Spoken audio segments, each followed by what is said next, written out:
बच्चों आज हम स्टार्ट कर रहे हैं चैप्टर प्रोबेबिलिटी। काफी स्कोरिंग चैप्टर भी है, ठीक है ना। और मोस्टली क्वेश्चंस ऐसे प्रेडिक्टेबल होते हैं कि जैसे फिक्स टाइप ऑफ क्वेश्चंस हैं वो आप कर लो, वैसे क्वेश्चन का एग्जाम मिलते हैं।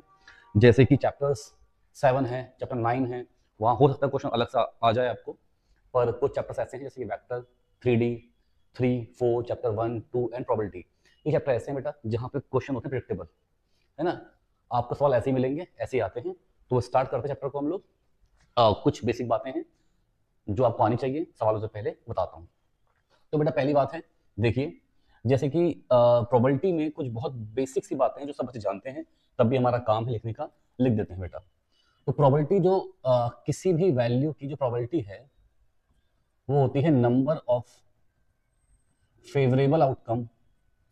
बेटा बच्चों वाला काम है, पर मैं बेसिक से बताऊंगा बहुत अच्छे सवालों तक।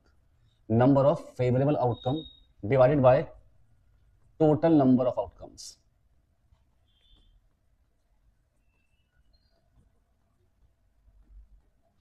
ठीक है। प्रोबेबिलिटी जो किसी भी इवेंट की होगी, किसी भी इवेंट की प्रोबेबिलिटी में बच्चों हमेशा 0 से लेके 1 के बीच में होती है। ठीक है, मैंने कहा है कि मैं बेसिक से लेके बहुत अच्छे सवालों तक कराऊंगा, अब बने रहें, देखते रहें। इसके बाद बात करते हैं, तो हम देखेंगे बेटा कि प्रोबेबिलिटी जो है वो कभी भी नेगेटिव नहीं हो सकती और ना ही 1 से बड़ी हो सकती है। तो ऑब्वियस सी बात है, इसके में वो बात आ चुकी है। हमको प्रोबेबिलिटी के लिए थोड़ा बहुत सेट चैप्टर पढ़ना होता है, समझना होता है ना। मैं यहाँ पे कहूंगा मेरे पास जो सैंपल स्पेस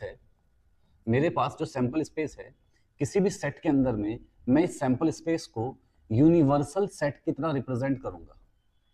ठीक है, आप एग्जांपल देखिए बेटा कि मान लीजिए मैंने यहाँ पे ये बनाया और यहां मैंने 2 बना दिए इवेंट्स, ये इवेंट 1 और ये इवेंट 2 है। तो ये जो बाहर का ये जो स्क्वायर सेट होता है मेरे बच्चों, ये यूनिवर्सल सेट को रिप्रेजेंट करता है, या आप कह सकते हैं कि ये सैंपल स्पेस को रिप्रेजेंट कर रहा है। यहां पे आपने एक इवेंट ए बनाया, यहां पे आपने एक इवेंट बी बनाया। अच्छा, यहां पे इवेंट एक ए बनाया, यहां पे एक इवेंट बी बना दिया।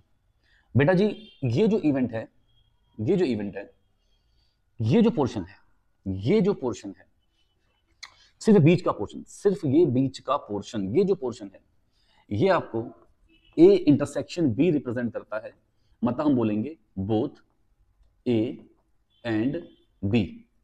कई सवालों में बेटा ये आपको यूज में आएगा, पक्का यूज में आएगा, आप बस समझिएगा, अच्छे से देखिएगा, ठीक है ना। अगर मैं सिर्फ इतने पोर्शन की बात करूं बेटा, सिर्फ इतने पोर्शन की बात करूं, ये कॉमन पोर्शन इंक्लूड नहीं है, ओनली दिस पोर्शन, ठीक है ना। तो इसे बोलेंगे, इसको हम बोलते हैं बेटा ए बट नॉट बी, कि ए तो है पर बी नहीं है, यार इसका मतलब क्या हुआ कि पूरे ए में से आपने कॉमन पोर्शन निकाल दिया, ये तो मतलब बना। अगर मैं कहता हूं ए बट नॉट बी, तो इसका मतलब क्या है कि पूरे पोर्शन में से आपने, पूरे सेट ए में से आपने कॉमन पोर्शन को निकाल दिया। अब अगर इसकी प्रोबेबिलिटी मुझे निकालनी होगी तो मैं बोलूंगा यार इसे आप probability of A minus probability of A intersection B बोल सकते हो। अगर मैं देखूं तो क्या इसको आप probability of A minus probability of A intersection B बोल सकते हो? हाँ बोल सकते हो बेटा, कोई दिक्कत की बात ही नहीं है इसमें। ठीक है, चलिए यहां पे आ जाइए बेटा। ये पोर्शन क्या शो कर रहा है? ये पोर्शन क्या शो कर रहा है? B but not A. ये पोर्शन क्या शो कर रहा है बेटा? B but not A. मतलब कि ये पोर्शन तो क्या था? प्रोबेबिलिटी ऑफ बी में से आप माइनस कर दो probability of A intersection B, probability of B में से आप माइनस कर दो probability of A intersection B. Clear है? यह है बी बट नॉट ए, यह है ए बट नॉट बी।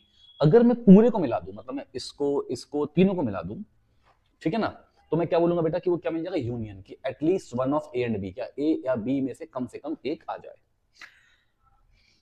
ठीक, चलिए, मतलब मेरे जब सवालों में लगाएंगे तो आपको और बेहतर समझ में आएगा। अभी तो मैं बस क्या कहते हैं आपको ये हल्के फुल्की बातें बता रहा हूं, ठीक है। हाँ चलिए बेटा, फिर से मैंने यहाँ पे एक सेट ए माना, मैंने सेट बी माना। मेरे बच्चों अगर मैं बाहर का पोर्शन लगा दूं, अगर मैं बाहर का पोर्शन शेड कर दूं, तो मुझे दिख रहा है ना तो ए आ रहा है ना तो बी आ रहा है, नाइदर ए नॉर बी, ना तो ए आएगा और ना ही बी आएगा। ठीक है, तो इसमें ऐसा कुछ बोल सकते हैं बेटा कि आप वन में से माइनस कर दो probability of A union B. One में से क्या माइनस कर दो भाई, वन से क्यों माइनस करना है, जो सैंपल स्पेस है इसकी प्रोबेबिलिटी कितनी होगी, वन ही तो होगी यार, है ना। तो इसलिए मैंने वन में से क्या माइनस करना है, ए यूनियन बी मैंने वन में से माइनस कर देना है। क्लियर है बात बेटा, सही है, समझे बात को आप सब, बेहतरीन। अगर मैं कह दूं, अगर मैं ये कह दूं कि देखो वेन डायग्राम से थोड़ा समझने में क्वेश्चन इजी हो जाते हैं, ये ए और ये बी। अगर मैं कहूं आपसे कि भैया ये तो आउटर पोर्शन पूरा है, ये तो आउटर पोर्शन पूरा है प्लस साथ में ये पोर्शन भी है, तो यार हम कहेंगे यार सब कुछ आया बस ए नहीं आया, है ना, सब कुछ आया बस ए नहीं आया, तो इसको आप नॉट ए कह सकते हो। और नॉट ए को तो आपको पता है कि वन में से आप माइनस कर दो प्रोबेबिलिटी ऑफ ए। अब बुकों में कहीं कहीं पे इसको बेटा ऐसे लिखा होता है, वन माइनस प्रोबेबिलिटी ऑफ ए। ठीक है, तो इससे ही हम कुछ बातें और देख लेते हैं बेटा कि अगर मैं कहूं probability of A complement intersection B complement, तो इसको आप लिख सकते हैं probability of A union B complement. बेटा ये डी मोवियस लॉ था, है ना, डी मॉर्गन्स लॉ, क्या बेटा, डी मॉर्गन्स लॉ। ठीक है, नाम किसी काम का नहीं है हमारे, तो लिखना भी क्यों है, और one minus probability of A union B, इसको मैं से लिख सकते हैं। इसके बाद प्रोबेबिलिटी ऑफ, भाई प्रोबेबिलिटी के क्वेश्चंस को पढ़ के समझ में तभी आएगा जब हर टाइप का पहले से फीडिंग दिमाग में होगा, फीड होगा कि यार ये सब कुछ दिमाग में फीड है, तो पढ़ते ही हम कैच कर लेते हैं, हाँ यार ये सवाल ना उससे लिंक हो रहा है, तभी बेटा कहानी बनती है ना। हम सवाल करेंगे फिर सवाल करते करते उस पा जाएंगे बेटा, इससे कोई कहानी बढ़िया बनेगी नहीं, है ना।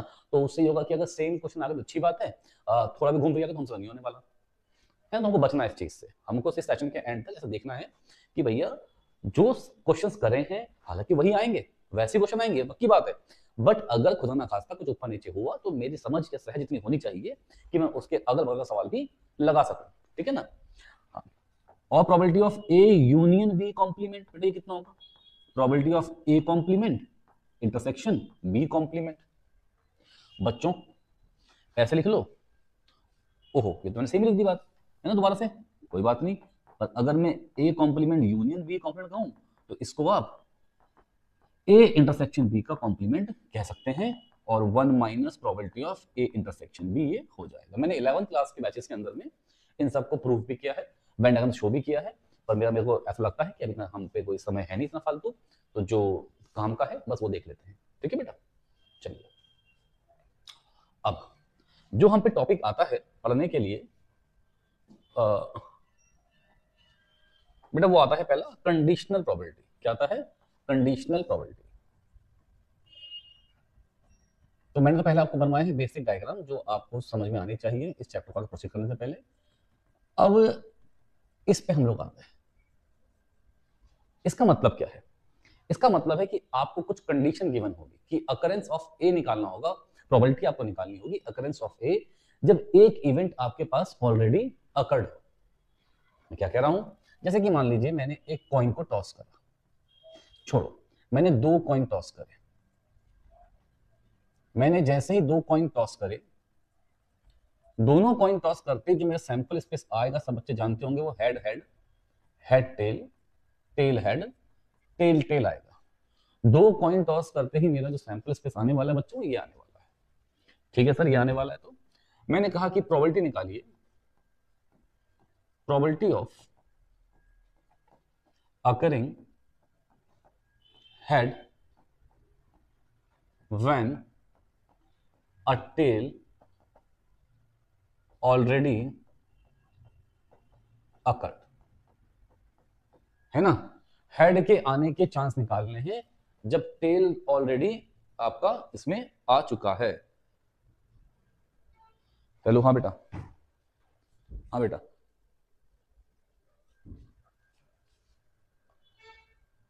आ जाना आप कब जो भी प्रोबेबिलिटी पर पढ़ने के लिए।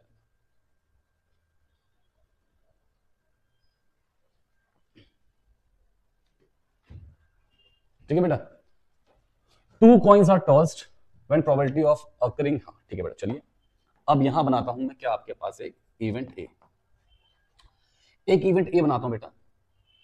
हमको इसकी प्रोबेबिलिटी निकालनी है हेड आने की, ठीक है। Occurring head on first second, on second toss when a tail already occurred, tail आ चुका है पहले ही। तो भाई साहब पहले तो आप देखो occurring head on second toss, इसकी मुझे प्रोबेबिलिटी निकालनी है, इसकी मुझे प्रोबेबिलिटी निकालनी है। तो मैंने इसका बनाया इवेंट, तो इसका इवेंट क्या बनने वाला है बेटा, देखिए सेकंड टॉस में हेड यहां पे आ रहा है, यहां पे आ रहा है, हेड हेड टेल हेड, ठीक है।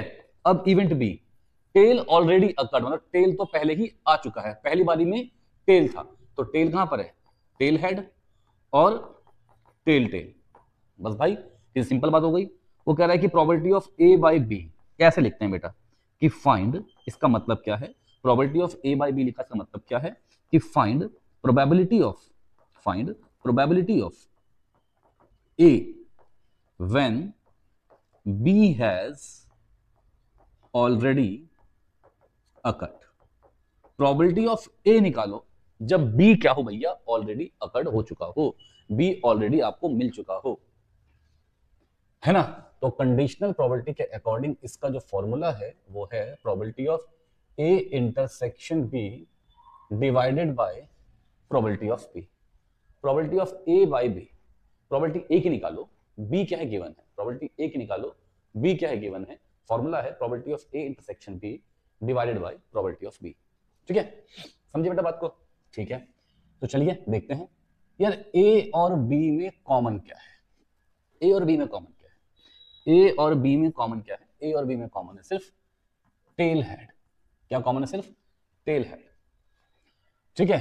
तो probability of A intersection B कितना हो गया भाई साहब, ये तो एक इवेंट आया आउट ऑफ 4, ये सैंपल स्पेस था, इसके अंदर 4 थे, ठीक है, ये सैंपल स्पेस था, इसके अंदर 4 थे, इंटरसेक्शन में एक आया तो 1/4। हम कहें बेटा प्रोबेबिलिटी ऑफ बी कितना है, प्रोबेबिलिटी ऑफ बी कितना है यार, देखो बी ये रहा, इसमें 2 एलिमेंट्स हैं, तो कितना होगा बेटा 2/4। अब अगर मैं इनकी वैल्यू यहां पुट कर दूंगा तो 1/4 डिवाइडेड बाय 2/4, ये कैंसिल हो गया। इट इंप्लाइज की probability of A by B is 1/2। Simple बात है ना। चलिए ऐसे हम अभी और क्वेश्चन देखते हैं तो आपको शायद ज्यादा समझ में आ जाए, बेहतर कुछ आप पल्ले पड़े बातें, ठीक है। देखते हैं लगाते हैं क्वेश्चन, डरने की बात नहीं। जैसे कि मान लीजिए अरे भाई 2 कॉइन टॉस कर दिए इसमें, चलो बनाओ इवेंट बनाओ बेटा, क्या बन रहा है देखो। इसने दे रखा है कि जो इवेंट ए है, पहले हम 2 कॉइन टॉस करें, तो सबसे पहले आप तमीज से सैंपल स्पेस लिख दो। जैसे ही आपने 2 कॉइन टॉस करे, अपन ने कहा या तो भैया हेड हेड या हेड टेल या टेल हेड या फिर tail tail, head head head tail tail head tail tail, ये बात हो गई, ठीक है। अब अगर ये बात हो गई तो यहां पे एक कह रहा है कि probability of E by F, probability of E by F निकालना है। तो पहले केस के अंदर बच्चों ई जो है tail appear on at least 1 coin, कम से कम एक कॉइन में टेल अपीयर हो। तो चलो भैया head tail, tail head, tail tail, फिर कहता है एफ, इवेंट एफ बन रहा है 1 कॉइन शोज हेड, एक कॉइन हेड शो कर दे। अब एक कॉइन हेड शो कर दे तो यहां पे देखो एटलीस्ट था ना, यहां पे एटलीस्ट था, एटलीस्ट का मतलब होता है कि कम से कम एक, ज्यादा में भी टेल हो सकता है। तो बस हम वो केस नहीं लेंगे जहां पे टेल बिल्कुल नहीं आएगा, तो यहां पे हमने दोनों टेल ले लिए। उसने कहा 1 कॉइन शोज हेड, सिर्फ एक कॉइन में हेड आए, तो भैया या तो होगा हेड टेल या बच्चों होगा टेल हेड। मुझे उम्मीद है कि आपको ये बात समझ में आ गई होगी।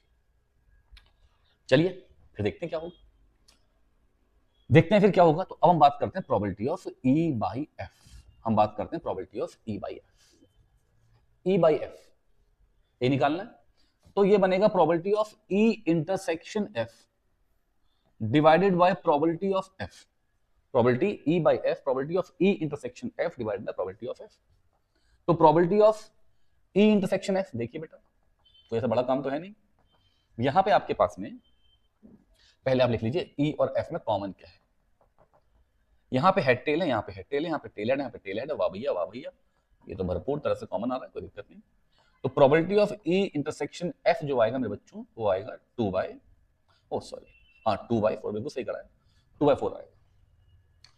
अपॉन प्रोबेबिलिटी ऑफ एफ है तो मेरे बच्चों प्रोबेबिलिटी ऑफ एफ भी कितना आएगा 2/4। तो यार अगर मैं यहां वैल्यू पुट करूं कि 2/4 तो यह आंसर 1 आ जाए तो वो सही हो गया। क्या आंसर 1 आ गया। अब मैं उम्मीद करूंगा कि सेकंड जो क्वेश्चन है वो आप सब बच्चे खुद से एक बार लगाएंगे, ट्राई करेंगे, पॉज करेंगे वीडियो को, फिर खुद से ट्राई करेंगे। चलिए मैं करता हूं। ई कितना है, no tail appears, no tail appears, कोई टेल नहीं आ रहा, तो मेरे पास एक ही इवेंट आएगा, एलिमेंट आएगा, वो हेड आएगा। यहां पे एफ है, नो हेड अपीयर्स, तो सिर्फ टेल आएगा। प्रोबेबिलिटी ऑफ मुझे ई बाई एफ निकालना है, तो मेरे बच्चों आपको एक बात समझ में आ रही होगी कि ई और एफ में कुछ भी कॉमन नहीं है, तो जो प्रोबेबिलिटी आएगी ई और एफ की कितनी आएगी 0, तो 0/1/4 इज 0, तो 0 हमारा क्या आ गया इसका आंसर। ठीक है, आसान सवाल था। चलिए सब बच्चे वीडियो को पॉज करके एक बार इस सवाल को ट्राई करेंगे, फिर मैं करूंगा बेटा। ठीक है, चलिए मैं करता हूं। अब क्या बन रहा है सवाल, सॉल्यूशन करें। अ कपल हैज 2 चिल्ड्रन, एक कपल के 2 बच्चे हैं, एक कपल के 2 बच्चे हैं। यहां हम बात करते हैं सैंपल स्पेस जो है वो क्या है, या तो उसके दोनों बॉय होंगे, है ना बेटा, या तो उसके दोनों बॉय होंगे या दोनों गर्ल होंगी, सॉरी एक बॉय एक गर्ल, या पहले गर्ल बाद में बॉय, या दोनों ही गर्ल। ये 4 चीजें उसके पास पॉसिबल है। फिर वो कहता है both the children are boys if it is known that, probability निकालनी है किसकी, इसकी प्रोबेबिलिटी निकालनी है। यार मैं पहला क्वेश्चन कर रहा हूं, तो मैंने एक इवेंट माना ए, मैंने इवेंट ए क्या माना, बोथ चिल्ड्रन आर बॉयज। ठीक है, if it is known that older child is a boy, if it is known that older child is a boy, बड़ा बच्चा जो हो वो बॉय हो, तो ये हमारे पास गिवन इवेंट है। If it is known that older child is a boy, ये लो भाई, बड़ा बच्चा जो हो वो क्या हो जाए, बॉय हो जाए। तो अब क्या होगा, तो यार पहले हम इवेंट ए के जो हैं एलिमेंट्स वो लिख लेते हैं।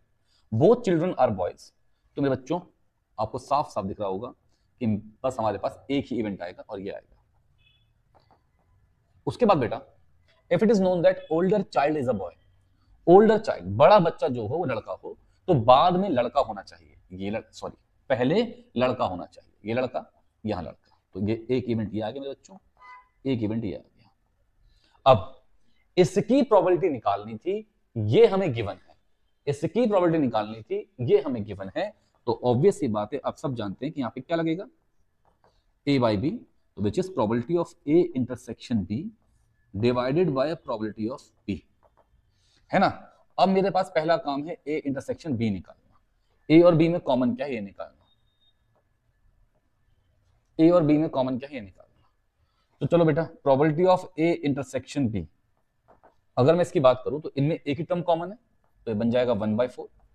फिर बेटा मैं कहूं probability of B, probability of B इसमें 2 कॉमन है, तो क्या बना बेटा 2/4, तो यहां 1/4 और यहां पे 2/4, 4 से 4 कैंसिल, कितना आ गया 1/2।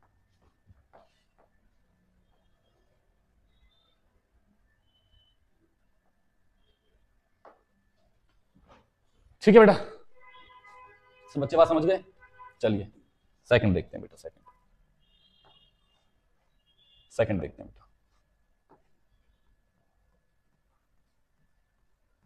सेकंड देखते हैं।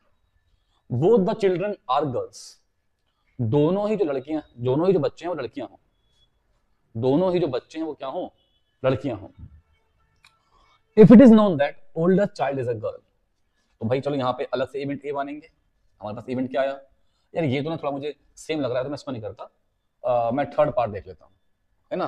थर्ड पार्ट क्या बनेगा, both the children are boys if it is known that, both the children are boys if it is known that, तो ट्राई करो एक बार।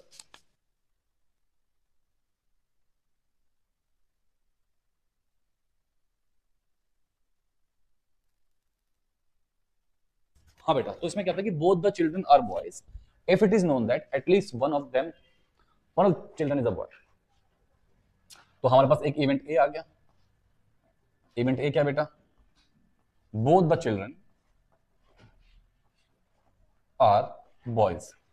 तो ये तो भैया बिल्कुल सेम इवेंट आ गया मेरे पास, है ना। फिर एक event B, if it is known that at least one of the children is a boy, कोई भी एक, एटलीस्ट वन ऑफ देम, तो एक या एक से ज्यादा, है ना। तो लिखना है, पेपर में लिख के दिखाना है आपको, at least one of the children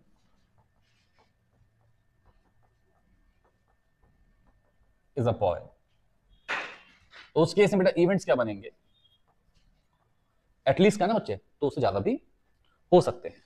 उसके बाद बी जी और जी बी, लास्ट नहीं आएगा क्योंकि उसने एटलीस्ट वन क्या कहा है, उसने लड़का होना चाहिए। तो अब उसने कहा कि both the children are boys, probability इसकी निकालनी है। If it is known that, ये आपको गिवन है, तो मेरे बच्चों क्या बन जाएगा? Probability of A by B. Probability of A by B, तो ये आपके पास आया probability of A intersection B divided by probability of B. अब तो बड़ा सिंपल है यार, पहले ए और बी में कॉमन क्या है? ए और बी में कॉमन है सिर्फ और सिर्फ एक एलिमेंट, तो probability of A intersection B अगर लिखेंगे तो 1/4 बनेगा, और प्रोबेबिलिटी ऑफ बी आप लिखेंगे तो वो 3/4 बनेगा। यार तो ये 1/4, ये 3/4, ये कैंसिल, ये कितना आ गया? 1/3। तो बहुत ही आसान सवाल हैं, कुछ भी इनमें खास टफ है नहीं, ठीक है। स्लो ही पढ़ेंगे, अगर दिमाग में बैठेगा नहीं तो एक क्वेश्चन बनेगा नहीं, तुम चाहे कुछ कर लो, चाहे तुम कुछ कर लो, ठीक है। Consider an experiment throwing a die, if the multiple the die the number comes in toss a coin. बेटा इस सवाल को आप थोड़ा अच्छे से समझना, क्योंकि मैं बता दूं आपको कि ऐसा भी क्वेश्चन शायद अभी आएगा आगे, जहां 18वां है, कौन सा क्वेश्चन है वो, 18th है। हाँ, मैं पहले आपको सवाल समझाता हूँ। देखो, अभी तक आपने जो सवाल देखे थे, जो आपने सैंपल स्पेस देखे थे, पहले समझना अब अंतर क्या आने वाला सवालों के अंदर। अभी तक जो आपने सैंपल स्पेस देखे, आपने हेड हेड लिखा, हेड टेल लिखा, टेल हेड लिखा, टेल टेल लिखा। तो आपको कोई पूछे कि यार प्रोबेबिलिटी ऑफ हेड हेड क्या है, तो आप बोलेंगे 1/4। वो आप इसलिए बोल सकते थे क्योंकि सारे के सारे यहां जो एलिमेंट्स थे, उनका आउटकम जो था वो इक्वली लाइकली था। या आप एक बात और कह सकते थे कि सबके सब जो थे वो एक सेम एक्सपेरिमेंट के टाइप थे, सेम ट्रायल्स थे। सोचो, मैं कहता कि यार एक सिंगल थ्रो में प्रोबेबिलिटी ऑफ हेड क्या होता? 1/2। फिर दोबारा से, तो इसका मतलब क्या हो? पहले हेड आया 1/2, दोबारा हेड आया 1/2, तो 1/2 इंटू 1/2 कितना हो गया? 1/4।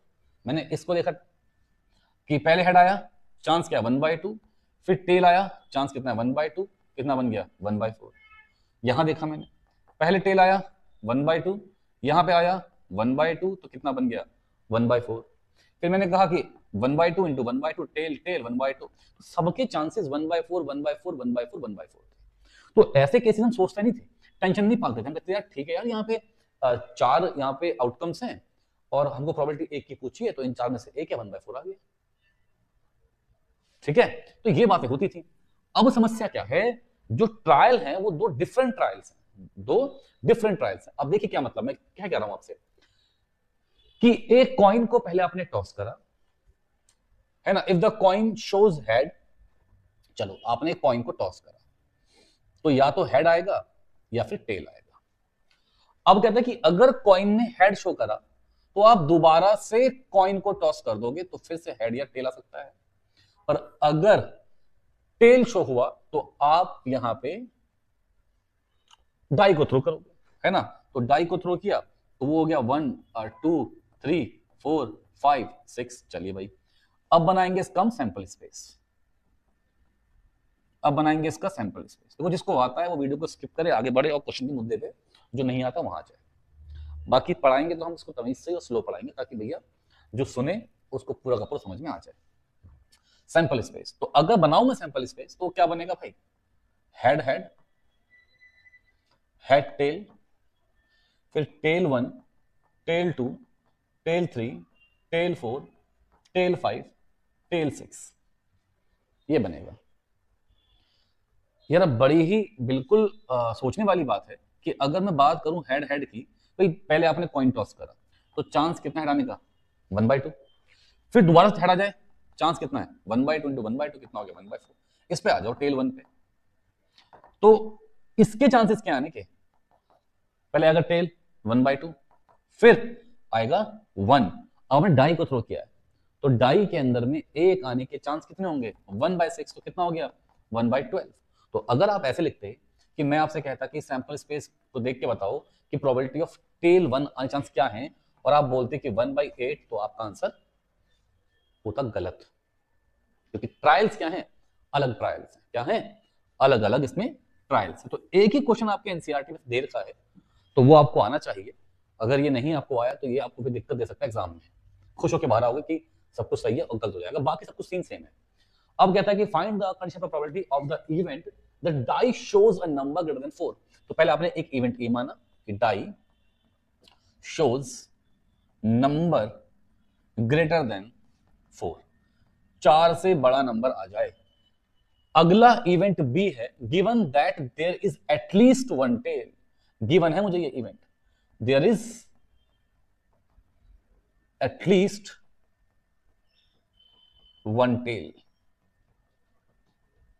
ठीक है भाई, चलो यार, ये जो इवेंट ए है, डाई शोज नंबर 4 से बड़ा नंबर आ जाए, तो बेटा T5 और T6, ये बन गया T5 T6।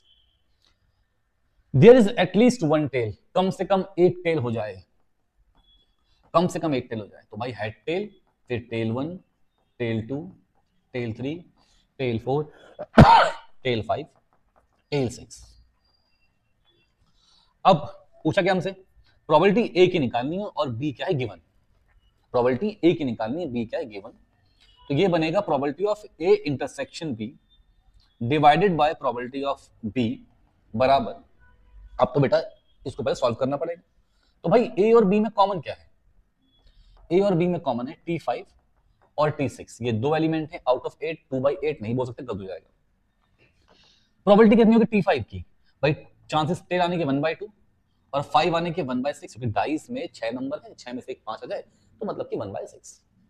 ऐसे दो इवेंट है तो इंटू 2 कर दो, चलो ऐसे ही मत करो तो प्लस लिख दो दोबारा से, पहले इसकी प्रोबेबिलिटी प्लस इसकी प्रोबेबिलिटी, तो 1/2 इंटू 1/6, तो ये हो गया 1/2 इंटू 1/6, दो बार सेम था कैंसिल हो गया, तो बेटा 1/6 ही आ गया। चलिए अब सर प्रोबेबिलिटी ऑफ बी कैसे निकालेंगे, बड़ा आसान है, हेड के चांसेस 1/2, टेल के 1/2। तो पहले क्यों नहीं किया आपने ऐसा, आप पहले करिए तब भी सेम ही आएगा, ठीक है ना, 1/2 1/2, उसके बाद इस टेल के 1/2, इस वन का 1/6, ऐसे कितने हैं, ऐसे 6 हैं इंटू 6, तो ये कैंसिल हुआ, तो प्रोबेबिलिटी ऑफ बी कितना हुआ, 1/4 प्लस 1/2, तो 3/4, कितना बेटा 3/4, रखिए वैल्यू 1/6 अपॉन 3/4, तो ये 4 ऊपर गया, ये इससे मल्टीप्लाई हो गया, 2 2 जा 2 3 जा, तो 2/9 मेरा क्या आ गया बेटा इसका आंसर। बहुत अच्छा सवाल है, आपको याद होना चाहिए, समझ में आना चाहिए कि ऐसे क्वेश्चंस कैसे बनते हैं। ठीक बच्चों, कोई समस्या, कोई संकट, कोई परेशानी तो नहीं है ना, नहीं होनी चाहिए, होनी ही नहीं चाहिए। अब यहां देखते हैं, consider experiment throwing a die if a multiple of 3 comes up, throw the die again. Multiple of 3 अगर आ जाए, मतलब 3 आ जाए या 6 आ जाए, अगर ऐसा आ जाए तो आपने दोबारा से डाई को थ्रो करना है, और कोई नंबर आ जाए, 1 आ जाए, 2 आ जाए, 4 आ जाए, 5 आ जाए, 6 आ जाए, तो उस केस में आपको कॉइन को टॉस करना है। तो चलिए भाई हम बनाएंगे यहां पे सैंपल स्पेस, अब बनाएंगे यहां पे हम सैंपल स्पेस, वो क्या होगा, 3 1, 3 2, 3 3, 3 4, 3 5, 3 6, फिर 6 1, 6 2, 6 3, 6 4, 6 5, 6 6, फिर 1 हेड, 1 टेल, फिर 2 हेड 2 टेल, फिर 4 हेड 4 टेल, फिर 5 हेड 5 टेल, और फिर 6 नहीं आएगा यार, 6 तो ऑलरेडी आ चुका है, मैंने यहाँ पे क्यों लिखा, वो तो मल्टीपल 3 है, मुझसे गलती हो गई थी। ठीक है, कोई बात नहीं, हमारा सैंपल स्पेस आ गया। वाह भाई वाह। अब एक इवेंट ए है, find probability that the coin shows tail. आपको इवेंट ए क्या कह रहा है बेटा, कॉइन शोज टेल। वाह भाई, लिखिए यहाँ पे एलिमेंट्स, तो लिखेंगे आपने 1 टेल, फिर 2 और टेल, फिर 4 और टेल, और फिर 5 और टेल। बेटा आपने इवेंट बी लिखा, एटलीस्ट 1 डाई शोज 3, कम से कम एक डाई तो 3 को शो करे, 3 6, और एक लास्ट आपका ये 6 3 भी आ जाए। हमको पूछ रहा है कंडीशनल प्रोबेबिलिटी ऑफ दिस, तो probability of A by B पूछ रहा है, तो probability of A intersection B divided by probability of B. तो यार ए और बी में कॉमन क्या है, कुछ भी कॉमन नहीं है ए और बी में। देखें इन दोनों इवेंट्स में क्या कॉमन है, कुछ भी कॉमन नहीं है। कुछ भी अगर कॉमन नहीं है तो हमारी जो प्रोबेबिलिटी आएगी कितनी आ जाएगी बेटा, 0। क्या आएगी प्रोबेबिलिटी, 0। ठीक है, क्योंकि यहां पे कुछ भी कॉमन नहीं था। सही, चलिए भाई सब बच्चे सवाल देखिए, देखिए सवाल। In a school there are 1000 students, out of which 430 are girls. If it is known that out of 430 10% of girls study in class 12, what is the probability that a student chosen randomly study in class 12 given that the chosen student is a girl? यार ये तो मुझे साफ साफ 1/10 दिख ही रहा है, पर चलो लिख के दिखाएं तमीज से, तमीज से भी लिखना जरूरी है, नंबर तो एग्जाम में ऐसे मिलेंगे। तो पहले वो कहता है कि जो सैंपल स्पेस है, लिखते हैं तमीज से, जो सैंपल स्पेस है, या कह सकते हो number of elements in sample space is 1000, is 1000। एक कह रहा है कि what is the probability student एक गर्ल हो, पहला बनाया कि probability, what is the probability given that student is a girl. ठीक है, probability of student in class 12th, class 12th का स्टूडेंट। सेकंड है given that chosen girl student is a girl। चलिए भाई, अच्छा हम जानते हैं कि हमें probability of A by B निकालना, ऐसे लिख के दिखाना पड़ेगा, तमीज से लिख के दिखाना पड़ेगा बेटा। तो ये क्या बनेगा, probability of A intersection B divide by probability of B बनेगा। पहले हमने इतनी बात लिख ली है ना, अब आते हैं आंकड़ों पे। ए इंटरसेक्शन बी का मतलब मेरे बच्चों क्या बनने वाला है, पहले बताओ मुझे कितने एलिमेंट्स इसमें होंगे।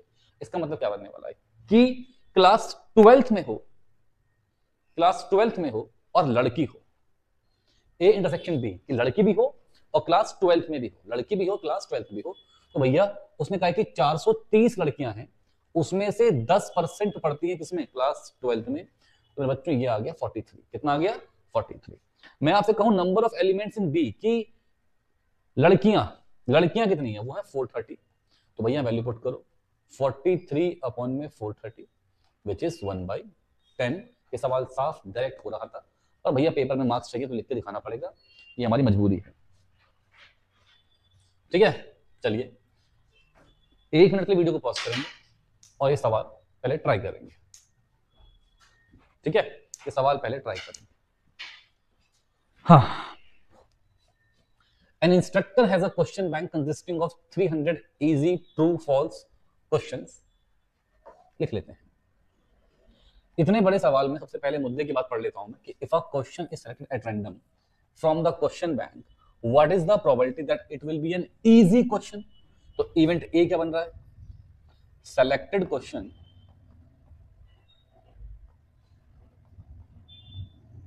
is easy, ये तो बन रहा है बेटा, है ना। उसके बाद given that it is a multiple choice question. ये क्या है बेटा, मल्टीपल चॉइस क्वेश्चन है, एमसीक्यू है। तो ठीक है, multiple choice question, given that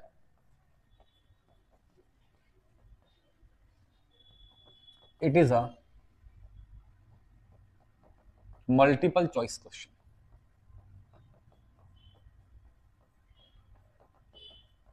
तो यहां बात कर रहा है probability of A by B की, तो probability of A intersection B, ये लिख लो पहले बेटा, divide by probability of B, ये बात लिख लो पहले, ठीक है। ये बात आप पहले लिख लो, ठीक है। चलिए, तो probability of A intersection B, ये क्या बन जाएगा? हाँ, तो चलिए पहले देखते हैं टोटल नंबर ऑफ क्वेश्चंस। पहले देखते हैं टोटल नंबर ऑफ क्वेश्चंस, या आप कह सकते हैं number of elements in sample space. 300, 200, 500, 1000, 1400, 1400 सवाल हैं, ठीक है। फिर मैं बात करूं कि कितने ए इंटरसेक्शन बी में है। इसका मतलब क्या हुआ कि इजी भी हो और एमसीक्यू भी हो, इजी भी हो और एमसीक्यू भी हो। कितने हैं वो? 500। 500 क्वेश्चन ऐसे हैं जो इजी एमसीक्यू हैं। फिर number of elements in B, तो बी में कितने एलिमेंट्स हैं? बी क्या है? Multiple choice question. 500 तो इजी मल्टीपल चॉइस क्वेश्चन है, और 400 जो है वो डिफिकल्ट एमसीक्यूज हैं, ठीक है। तो ये आपके पास होगा 900। तो यहां पर आ गया बेटा 500 बट्टे 1400 डिवाइड बाय 900 बट्टे 1400, कैंसिल 5/9 मेरा क्या आ गया आंसर। तो बच्चों, कंडीशनल प्रोबेबिलिटी की एक्सरसाइज पूरी कर ली हमने, ठीक है। अब हम आते हैं इंडिपेंडेंट इवेंट्स पे, पर उससे पहले आप सब बच्चे एक बार इन सवालों को देख लो, निहार लो, खुद से फिर से ट्राई कर लो, फिर मैं उस पर आता हूं।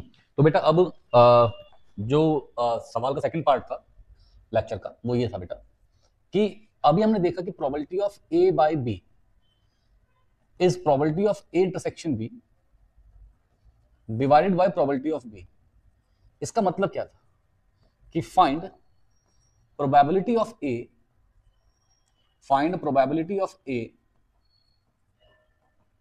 when B has already occurred.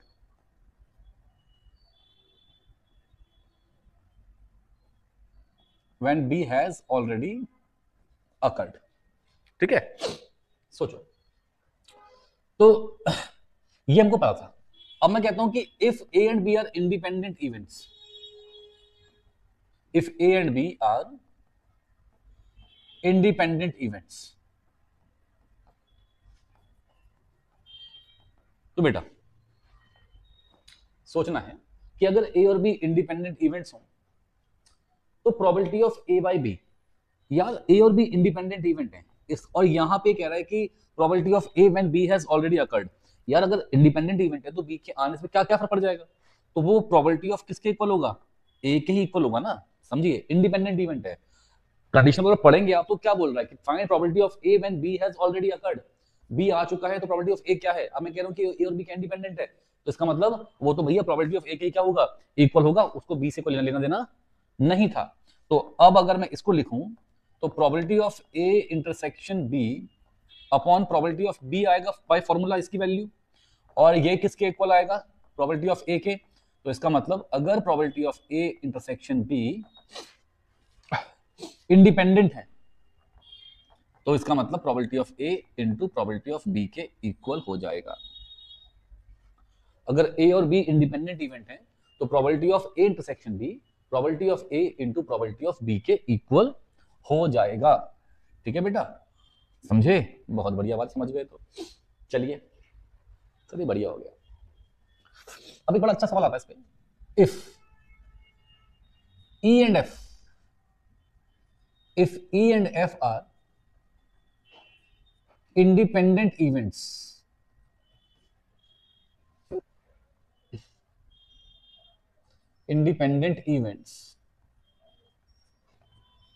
then E complement and F are also independent। अगर E और F इंडिपेंडेंट इवेंट है तो E कॉम्प्लीमेंट और F भी क्या होंगे बेटा? इंडिपेंडेंट ही होंगे। चलिए इस बात को हमको देखना है, समझना है और परखना है। देखिए सॉल्यूशन देखते हैं। चलिए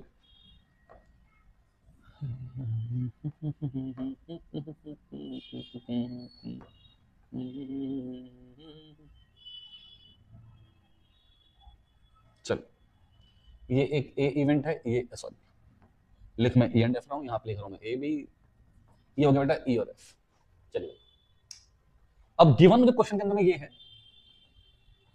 कि भैया गिवन मुझे ये है कि E and F R independent. अगर ई और एफ इंडिपेंडेंट है तो इसका मतलब ई intersection F R probability of E into probability of F, है ना बेटा? गिवन है, बात तय हो गई? हो गई। चलिए अगली बात देखते हैं। Probability of E complement intersection F, ये हमको प्रूफ करना है बेटा। अगर ये इंडिपेंडेंट होते तो इनका इंटरसेक्शन इनके मल्टीप्लाई के इक्वल होता है यार। ये मैं कह रहा हूं टू प्रूव, मैंने तो प्रूफ नहीं कर दिया अभी, ये मुझे प्रूफ करना है अभी, ये मुझे प्रूफ करना है अभी। ठीक है, समझे बात को बेटा? समझ गए, बढ़िया बच्चे हैं। चलिए मैं कहूं आपसे बेटा ई कॉम्प्लीमेंट, तो ये जो बाहर का आएगा पूरा का पूरा, ये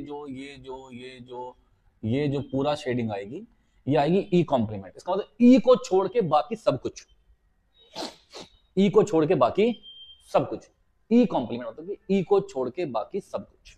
चलिए अब मुझे तो इनमें कॉमन देखना है यार, तो कोई बच्चा थोड़ा भी समझदारी इसमें होगी तो वो देख पा रहा होगा कि ये जो पोर्शन है ये कॉमन पोर्शन है। ई कॉम्प्लीमेंट में ये पूरा आ रहा था, ये भी आ रहा था, और एफ में तो ये पूरा आएगा, पर ई कॉम्प्लीमेंट और एफ में कॉमन क्या है? ये पोर्शन है ना, ये पोर्शन। तो इसका मतलब इस शेडेड रीजन को, इस ई कॉम्प्लीमेंट एफ को, क्या आप लोग प्रोबेबिलिटी ऑफ एफ में से ई इंटरसेक्शन अगर एफ को निकाल दें तो बात बन जाएगी।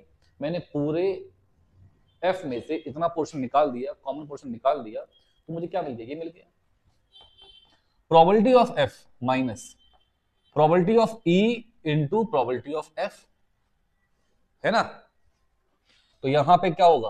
प्रोबेबिलिटी ऑफ एफ कॉमन लिया तो 1 माइनस क्या हुआ? प्रोबेबिलिटी ऑफ ई हुआ। अब दुनिया को पता बेटा कि 1 माइनस प्रोबेबिलिटी ऑफ ई क्या होता है? Probability of E complement into probability of F. तो भैया probability of E complement intersection F is probability of E complement into, तो भैया अगर ई और एफ इंडिपेंडेंट इवेंट्स हैं, अगर ई और एफ इंडिपेंडेंट इवेंट्स हैं तो ई कॉम्प्लीमेंट एंड एफ भी क्या होंगे? इंडिपेंडेंट होगा, और एफ कॉम्प्लीमेंट और ई भी क्या होगा? इंडिपेंडेंट होगा। चलो हम एक काम करते हैं, हम चेक कर लेते हैं इफ E and F में, आपको दे रहा हूं question, if E and F are independent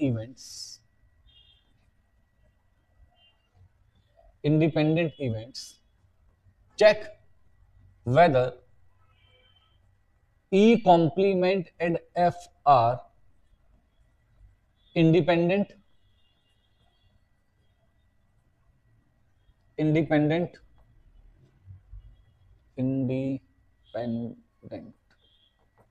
और नॉट।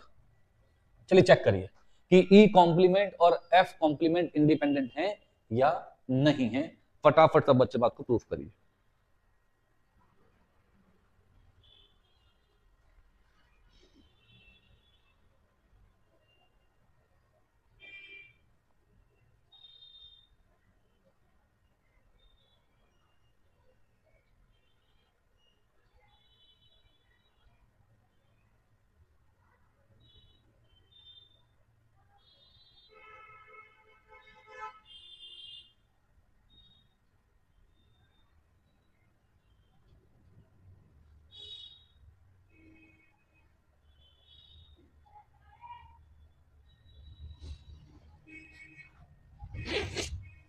चलिए मैं करता हूं सवाल को, देखिए।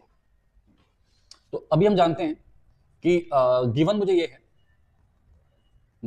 है कि probability of E intersection F क्या होगा? Probability of E into probability of F होगा। अगर ई और एफ क्या दे रखा है आपको? इंडिपेंडेंट इवेंट दे रखा है, तो टेढ़ा लिखता हूं मैं, है ना? ठीक है बेटा। अब ऐसा है तो चलिए अब देखते हैं कि हमको टू प्रूफ हमें चेक करना है किसके लिए, probability of E complement intersection F complement के लिए। अगर ये probability of E complement into F complement मिल गया मुझे, तो इसका मतलब ये क्या बेटा, मतलब ये क्या है, इंडिपेंडेंट है। नहीं मिला तो नहीं है, ठीक है। चलिए भाई, तो प्रोबेबिलिटी ऑफ इसको लिखिए ई यूनियन एफ कॉम्प्लीमेंट। ये बात आपको अभी सिखाई गई थी, De Morgan's law. E complement intersection F complement is this, ठीक है। अच्छा, ये आपको बताया गया है कि इसका मतलब क्या होता है बच्चों, 1 minus probability of E union F, ठीक है। यहां लिखो 1 और माइनस बाहर से है ही, ये बनेगा probability of E plus probability of F minus probability of E intersection F. अब देखिए बेटा, ऐसा लिखो 1 minus probability of E minus probability of F minus minus plus E intersection F. तो 1 माइनस प्रोबेबिलिटी ऑफ ई, यहां से आपने minus probability of F common लिया, यहां बचा 1 माइनस, अच्छा अभी मत लो कॉमन, अभी कॉमन मत लो, इसको लिखो क्योंकि बेटा ये इंडिपेंडेंट इवेंट है, तो ये बन जाएगा probability of E into probability of F बन जाएगा। यहां भी प्रोबेबिलिटी ऑफ एफ, यहां प्रोबेबिलिटी ऑफ एफ कॉमन ले लो, तो यार 1 माइनस प्रोबेबिलिटी ऑफ ई, यहां से मैंने प्रोबेबिलिटी ऑफ एफ कॉमन लिया, तो 1 माइनस प्रोबेबिलिटी ऑफ एफ, ये आ गया। यहां देखिए, सॉरी ई आएगा कि एफ कॉमन ले चुका हूं, यहां भी 1 माइनस प्रोबेबिलिटी ऑफ ई है, यहां भी 1 माइनस प्रोबेबिलिटी ऑफ ई है, तो 1 माइनस प्रोबेबिलिटी ऑफ ई, फिर हो जाएगा 1 माइनस प्रोबेबिलिटी ऑफ एफ। बेटा 1 minus probability of E is E complement, और यहां कितना हो गया बेटा, एफ कॉम्प्लीमेंट। तो इसका मतलब probability of E complement intersection f complement is probability of e complement into probability of f complement।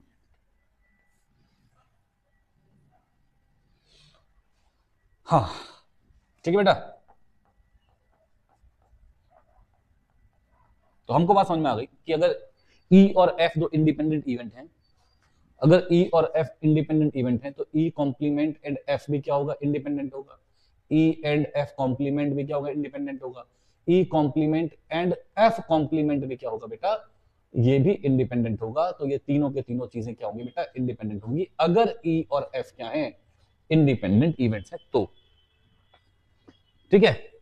तो चलिए बेटा, अब समय आ गया इनको सवालों को देखने का, समझने का, कैसे अप्लाई करना है।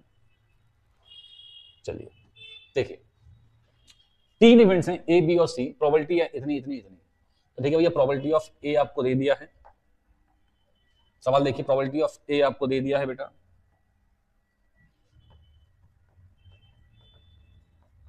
To by 5।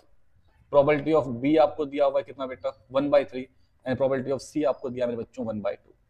Given that probability of A intersection C is 1/5 and probability of B intersection C is 1/4। कह रहा है कि प्रोबेबिलिटी निकालनी है सी बाई बी की, तो दुनिया को पता है बेटा, ये हो जाएगा probability of C divide by probability of B intersection C. अरे मेरे बच्चों बहुत ही सिंपल है, बहुत सिंपल है ये तो, हाँ ये तो बहुत सिंपल सवाल हो गया।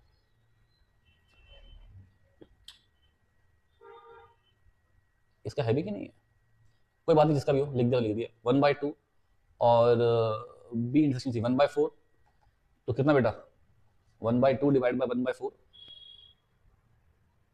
है ना, सी बाई बी लिखा है ना, सी की प्रोबेबिलिटी 1/2 है और probability of A intersection B, 3 events हैं ए बी और सी, हाँ 1/2 है और बी इंटरसेक्शन सी 1/4, सही लिखा है ना ये तो 2 आंसर आ जाएगा। अरे यार मैंने क्या बिल्कुल ही दिमाग खराब हो गया, उल्टा लिख दिया मैं तो, मैं कह रहा 2 आ जाएगा पता नहीं, ठीक, हाँ बिल्कुल सही है भाई। तो ये कितना हो गया 1/4 और ये बी कितना है 1/3, तो अब कितना हो गया 3/4। तो ये सिंपल है। अब इसके लिए देख चेक करना है, तो ये तो हम जानते हैं बेटा कि प्रोबेबिलिटी ऑफ हमको निकालना है A complement intersection C complement, ये हो जाएगा probability of A union C का complement which is 1 minus probability of A union C, और कितना होगा 1 minus probability of A plus probability of C minus probability of A intersection C. सबकी value पता, answer आ जाएगा बड़ी आसानी से। है ना। हाँ, आ जाइए सॉल्व आ जाइए। A die is marked 1 2 3 in red, ठीक है भाई साहब, and 4 5 6 in green, let A be event number is even. भाई एक इवेंट ए है, लिख लेते हैं, वो क्या है, नंबर क्या है, इवन है। अगर नंबर इवन है तो भाई इवन नंबर बेटा क्या आ सकते हैं, 2 4 6, ये आ सकते हैं इवन नंबर। अगला है नंबर इज रेड, एक इवेंट है नंबर इज रेड, तो बच्चों वो आ सकता है कितना, 1 2 3, ठीक है। अब प्रोबेबिलिटी ऑफ ए, अब ए इंटरसेक्शन बी, पहले ए और बी में कॉमन, रेड नंबर है ना, इवन, हाँ तो 1 2 3 1 2 3, ठीक है। ए और बी में कॉमन क्या है, 2 कॉमन है, तो प्रोबेबिलिटी ऑफ 2 इज 1/6, एक डाई में 6 नंबर लिखे हुए हैं ऐसा। Probability of A, probability of A कितना बेटा बताओ, 3 नंबर लिखे हुए हैं, तो 3/6 मतलब 1/2। प्रोबेबिलिटी ऑफ बी क्या लिखा बेटा, वही 1/2 आएगा, 3/6। तो probability of A into probability of B कितना आएगा बेटा, 1/2 इंटू 1/2 मतलब 1/4। तो इसका मतलब probability of A intersection B जो है वो इक्वल नहीं है probability of A into probability of B के, और अगर ये इक्वल नहीं है तो हम बोलेंगे भैया कि ए और बी आर नॉट इंडिपेंडेंट, ठीक है बेटा, ए और बी इंडिपेंडेंट नहीं है, ए और बी इंडिपेंडेंट नहीं है, ठीक है ना, हाँ, आर नॉट इंडिपेंडेंट इवेंट्स, बिल्कुल सही। बहुत ही सिंपल सवाल था, आसान सवाल था।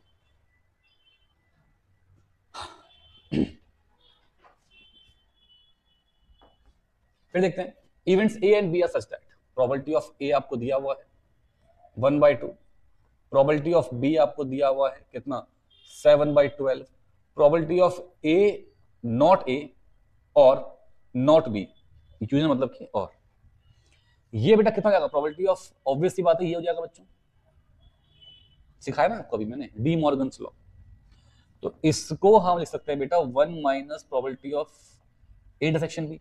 तो बच्चों इसकी वैल्यू क्या दी हुई है, 1/4 दी हुई है, इसे यहां ले जाओ उसे वहां ले जाओ, तो probability of A intersection B कितनी हो जाएगी बेटा, 1 माइनस 1/4। तो probability of A intersection B कितनी होगी बेटा, 3/4, 4 माइनस 1 3, 3/4।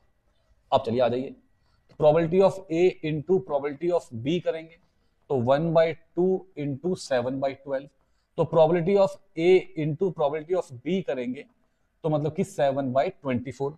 तो इसका मतलब है बच्चों probability of A intersection B equal नहीं है probability of A into probability of B के, तो इट इंप्लाइज कि A and B are not independent events, A and B are not independent events. बहुत बढ़िया, ठीक है, आसान सवाल बेटा, कैलकुलेशन चेक कर लेना, वो थोड़ा गड़बड़ हो जाती है कई बार।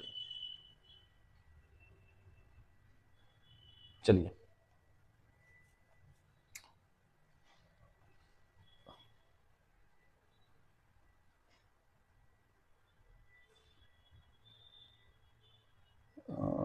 इसका और भी सवाल थे यार, एक इसका,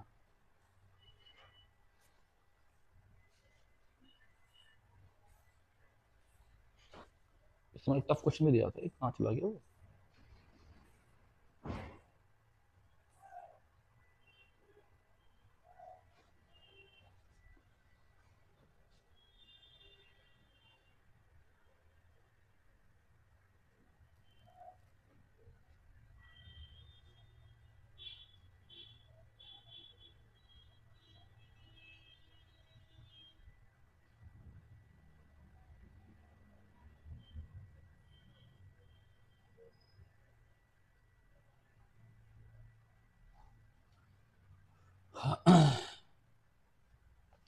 चलिए बेटा, एक हाँ एक बहुत ही अच्छा सवाल था, मैं वो लिख देता हूँ, शायद लिखा लिखा नहीं, लोगों ने ऐड नहीं करा, सवाल नंबर 23 में मार्क किया था, 23 में देखूँ, एक बार देख लेता बेटा, नहीं हो तो मैं लिख दूंगा फिर।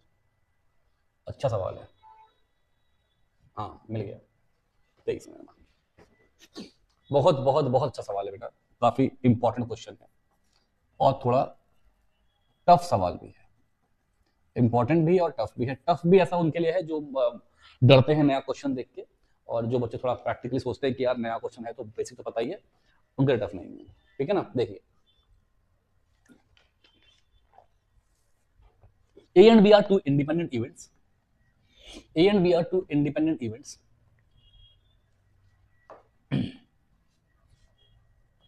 A and B are independent events. हर बात लिख रहा हूं। So A complement and B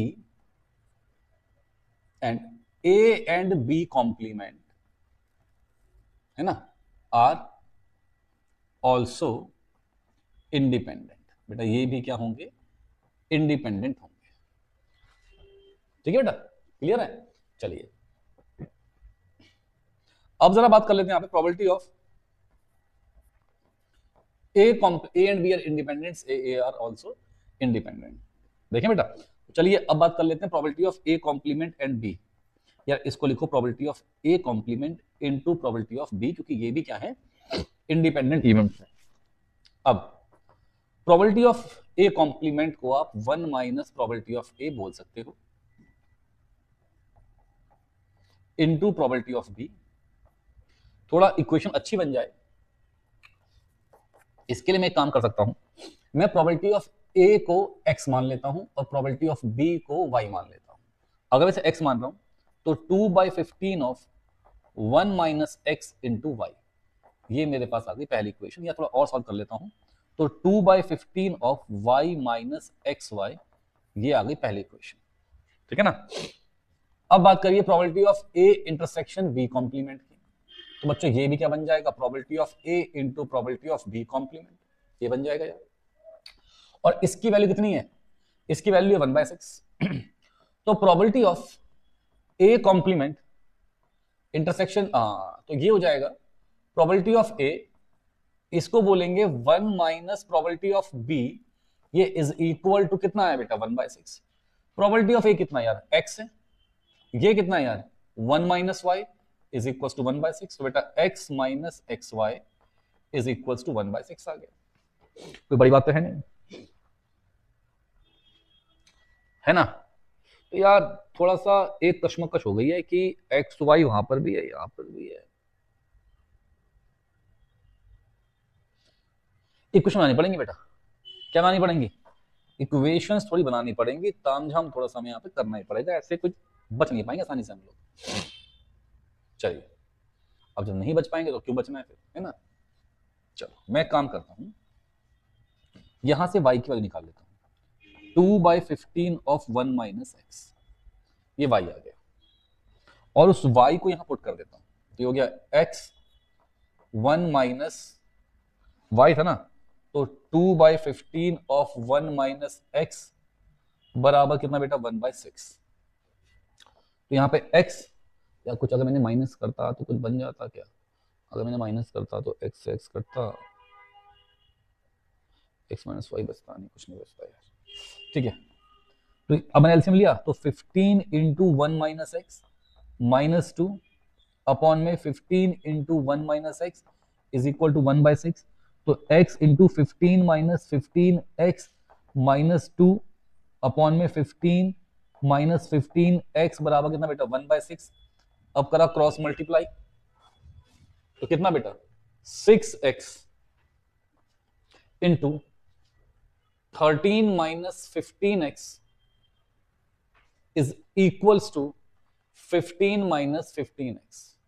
चलो जरा इंटू करो, तो 78x 15 चक्कर 90 माइनस 90x का स्क्वायर, माइनस 90x का square is equal to 15 minus 15x। मेरे बच्चों सबको एक तरफ ले जाओ, तो 90x का square minus 78x minus 15x plus 15 बराबर 0। तो 90x का स्क्वायर कितना बनेगा बेटा, ये 93 माइनस 93x प्लस 15 बराबर 0। ये 3 से डिवाइड हो रहे हैं, 3 से डिवाइड कर लेते हैं, तो 30x का स्क्वायर फिर कितना 30x का स्क्वायर माइनस 31x प्लस 5 बराबर 0, है ना।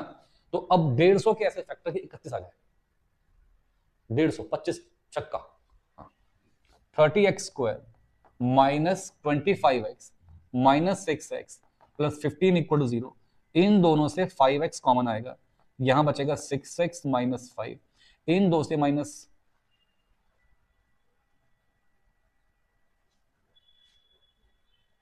सही है ना, ठीक है ना फैक्टर्स, हाँ ठीक है। यहाँ 5 है ना, 15 लिख दिया मैंने, हाँ हो गया ना। 6x माइनस 5 बराबर 0, तो 5x माइनस 1 और 6x माइनस 15 बराबर 0। तो बच्चों एक बार x की वैल्यू 1/5 आई और एक बार x की वैल्यू 5/6 आई। तो x की 2 वैल्यू के लिए y की भी 2 वैल्यू आपको मिल जाएगी, ठीक है। हाँ तो मैंने कहीं मुझसे मिस ना हो जाए इसलिए उसको छांट के पहले करवा दिया, बाकी तो हम पे इजी क्वेश्चन है वो हम करते रहेंगे। जिसको भी सीखना अच्छे से तो वो ध्यान रखिएगा, वो पिछले क्वेश्चन को पहले वीडियो को पॉज करेगा और फिर खुद से लिख के देखेगा, ठीक है। चलो यहां देखो, given that the events A and B are such that probability of A equals to 1/2 है बच्चों। तो प्रोबेबिलिटी ऑफ ए जो है वो 1/2 है, probability of A union B मेरे बच्चों 3/5 है, और प्रोबेबिलिटी ऑफ पी जो है बी जो है वो पी है, पी है। आपको पी फाइंड करना। तो पहले सवाल में म्यूचुअली एक्सक्लूसिव, म्यूचुअली एक्सक्लूसिव का मतलब होता है कि जिनके बीच में कुछ भी कॉमन ना हो, मतलब कि probability of A intersection B कितना हो जाए, 0 हो जाए। तो probability of A union B का मेरे बच्चों फॉर्मूला होता है probability of A plus probability of B minus probability of A intersection B. तो ऑब्वियसली बात है 0 हो रहा है, तो भैया ये सेम ऐसे ही आ जाएगा। अगर मैं इसको लिखूं तो इसकी वैल्यू कुछ 3/5 है, प्रोबेबिलिटी ऑफ ए 1/2 है, ये p है, तो यहां से p की वैल्यू हो जाएगी 3/5 माइनस 1/2। मैं समझता हूं कि सबको एलसीएम लेके सॉल्व करना आता है, टाइम क्यों वेस्ट करना। सेकंड बात, इंडिपेंडेंट इवेंट्स। अगर इवेंट्स इंडिपेंडेंट हैं तो इसका मतलब probability of A intersection B बराबर होगा probability of A into probability of B के। तो पहले हमने फाइंड किया था, इंटरसेक्शन नहीं फाइंड किया था, तो हमें पहले फाइंड करना पड़ेगा, ठीक है। तो probability of A intersection P, इसके लिए हम जानते हैं कि बेटा ए यूनियन बी की वैल्यू क्या होती है, probability of A plus probability of B minus probability of A intersection B, उसको आप probability of A into probability of P बोल सकते हो। इसकी वैल्यू मेरे बच्चों है 3/5, इसकी वैल्यू है 1/2, इसकी वैल्यू p है, इसकी वैल्यू 1/2, यहां पे p है। तो 3/5 minus 1/2, p minus p/2 p/2, यहां से भी आप p निकाल सकते हो, ये भी आपका आंसर आ जाएगा, ठीक है। जब a और b क्या है बेटा, a और f क्या है, इंडिपेंडेंट इवेंट्स हैं।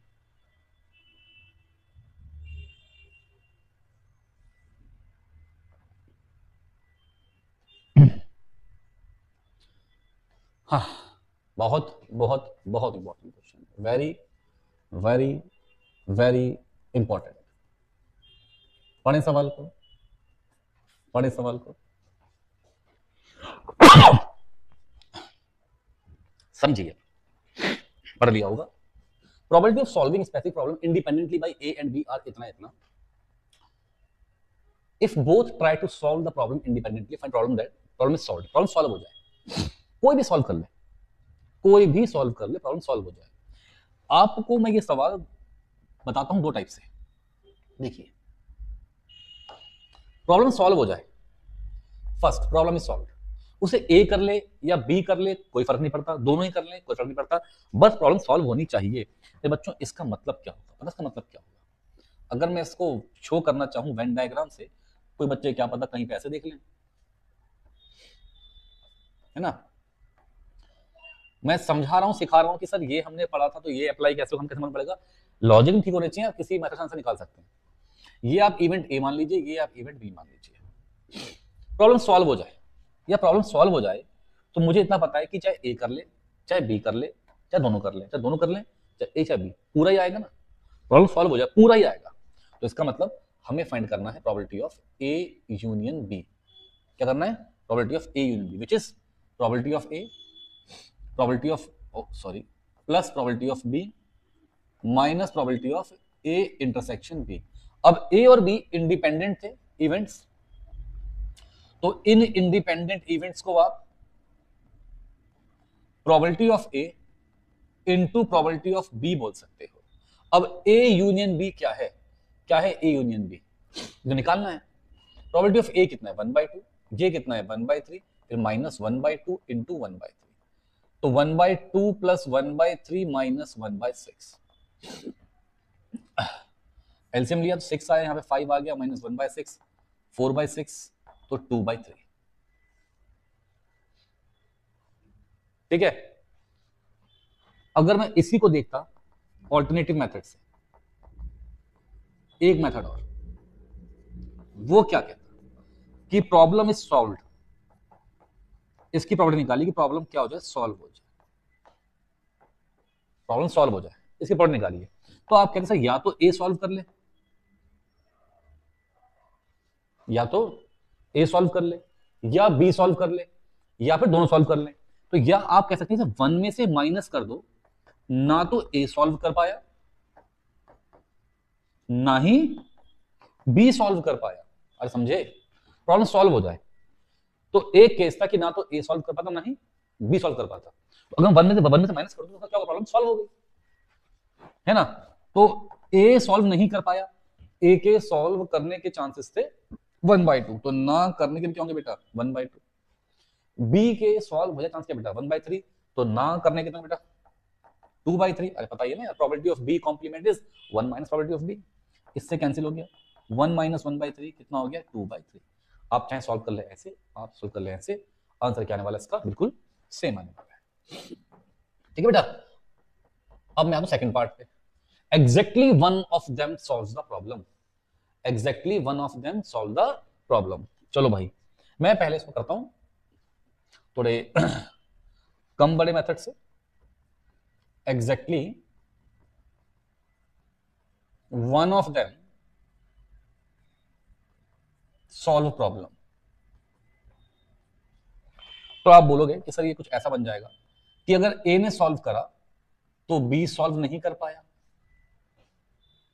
या फिर सर अगर बी ने सॉल्व करा तो ए सॉल्व नहीं कर पाया। ये तो मतलब बनेगा, क्योंकि अगर ए और बी इंडिपेंडेंट है तो ए और बी कॉम्प्लीमेंट भी क्या है, इंडिपेंडेंट है। तो इसका मतलब कि अगर ए सॉल्व कर पाया तो बी नहीं कर पाया, और बी सॉल्व कर पाया तो ए नहीं कर पाया, क्योंकि exactly one of them solve the problem, कोई एक क्या कर रहा है, प्रॉब्लम सॉल्व कर रहा है। तो चलिए यहां क्यों सिखा रहा हूं कि कहीं पे अगर 3 इवेंट्स दे दिए होंगे ना, ए बी और सी, तो ये मेथड आपके लिए ज्यादा कन्वीनियंट होगा कंपेयर टू वेन डायग्राम के। ठीक है, इसलिए आपको मैं सिखा रहा हूं ये बात।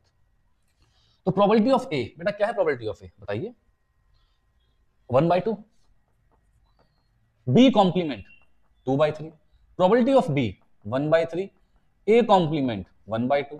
तो बच्चों ये हो गया 2/6 प्लस 1/6, 3/6, 1/2। ठीक है। चलिए अब आते हैं ऑल्टरनेटिव मेथड पे, अब आते हैं ऑल्टरनेटिव मेथड पे। चलिए आ जाते हैं इस पे। तो सबको समझ में आ रहा है कि इसका मेथड क्या ऑल्टरनेटिव, कि सर अब ड्रॉ करने वाले हैं वेन डायग्राम। हाँ बिल्कुल सही बात है यार, वही ड्रॉ करूंगा। एक इवेंट यहां ड्रॉ कर दिया, एक इवेंट यहां ड्रॉ कर दिया।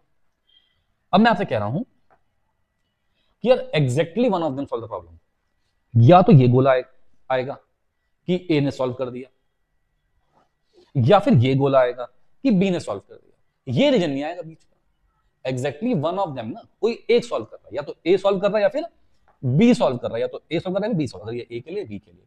तो मैं इसी को बोलता हूं कि सर आपने क्या करना है, ए यूनियन बी में से माइनस कर देना है क्या, ए इंटरसेक्शन बी।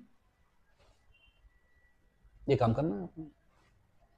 ठीक है, ए यूनियन बी आपका आ चुका था 2/3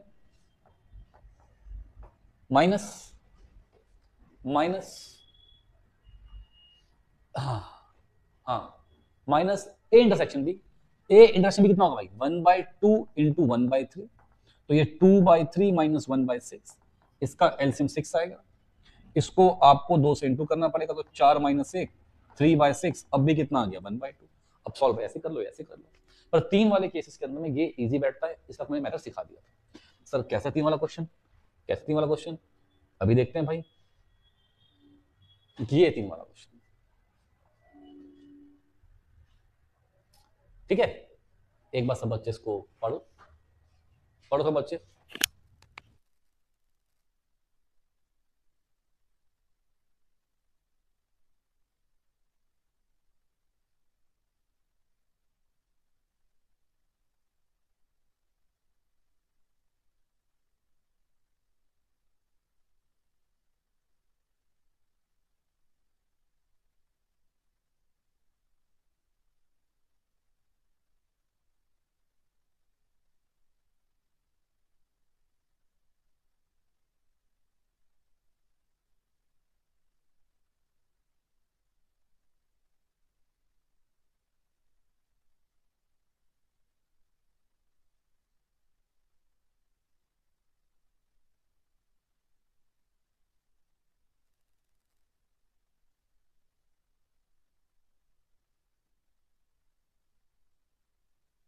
तो सोच लिया होगा आपने, तो मैंने सिखाया आपको मेथड, वो देखते हैं।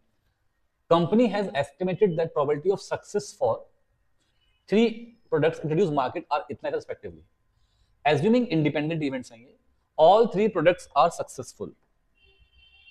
यार सबको समझ में बात आ रही होगी, क्या बात कह रहा है कि probability of 3 products are successful, 3 products are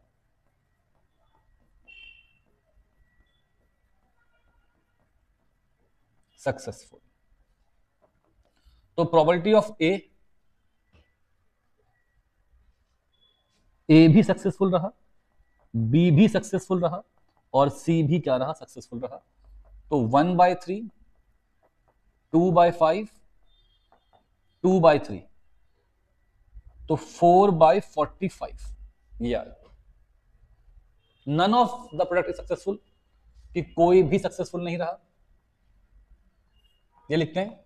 तो ए भी फेल हुआ, बी भी फेल हुआ, और सी भी क्या हुआ बेटा, फेल हुआ। Probability of A complement is 2/3, यार 1 में से माइनस कर दोगे इसको तो ये मिल जाएगा। Probability of B complement is 3/5 and C complement is 1/3। ठीक है बेटा, वाह भाई वाह, ये देखो सवाल, बहुत ही बेहतरीन सवाल है, ठीक है ना। देखते हैं। तो यहां पे ऑब्वियस सी बात है, कोई टारगेट को हिट करेगा तो वो इंडिपेंडेंट ही है ना। टारगेट को हिट करने वाला क्वेश्चन क्या है, इंडिपेंडेंट होगा। प्रोबेबिलिटी ऑफ ए कि वो हिट कर सकता है इज 4/5, भाई 4 टाइम हिट करेगा out of 5। Probability of B 3 time, तो 3/4।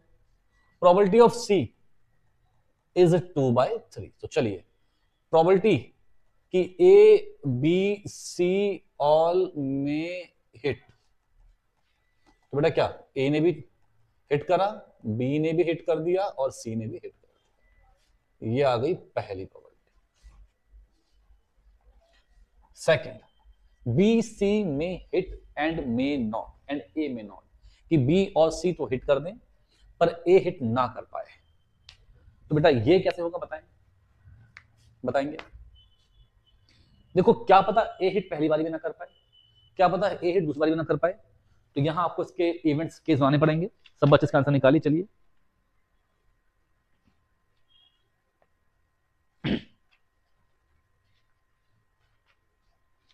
करो बेटा करो।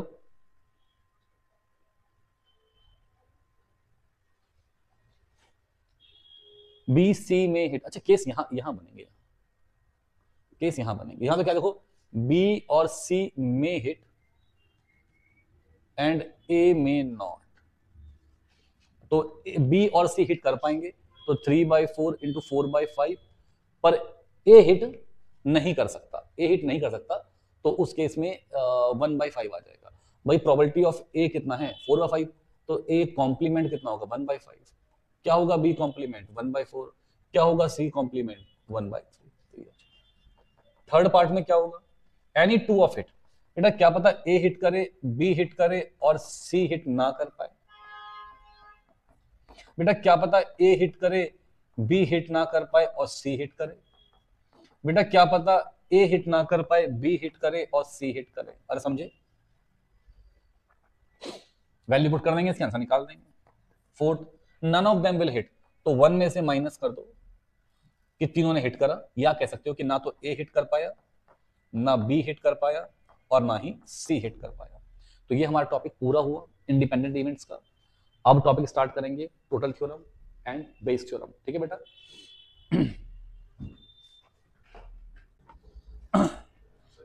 हाँ बेटा, तो ठीक है ना, आपने देखा होगा कि मैंने एक वैल्यू यहाँ पे गलत पुट कर दी, बी और सी हिट करेंगे तो चांसेस बी के 3/4 और सी के कितने बेटा 2/3 ना, प्रोबेबिलिटी सी की 2/3। मैं सब कुछ लिखा, वैल्यू मैंने गलत पुट करी है। और ए हिट नहीं कर पाएगा तो कितना आएगा बेटा 1/5, वही तो आएगा। प्रोबेबिलिटी ऑफ, यहाँ पे मैंने क्या लिखा है एक्चुअली में, प्रोबेबिलिटी ऑफ बी की बी ने हिट करा, सी ने हिट करा और ए ने हिट नहीं करा। ठीक है, चलिए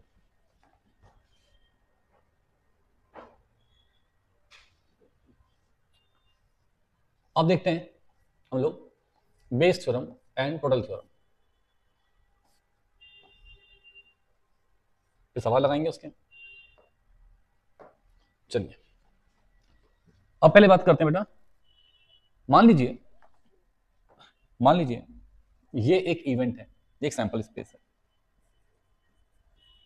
ये एक सैंपल स्पेस है, सुनना अच्छे से, समझना अच्छे से। ये एक सैंपल स्पेस है।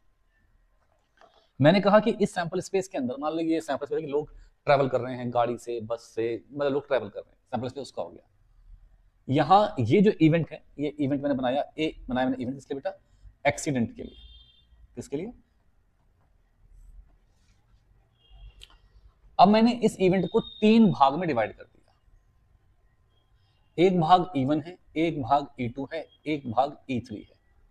समझिएगा, एक भाग क्या है E1, एक E2 और एक E3। इवेंट मैंने बनाया इवेंट कि वो ट्रैवल कर रहा है बाय, मान लीजिए बाइक।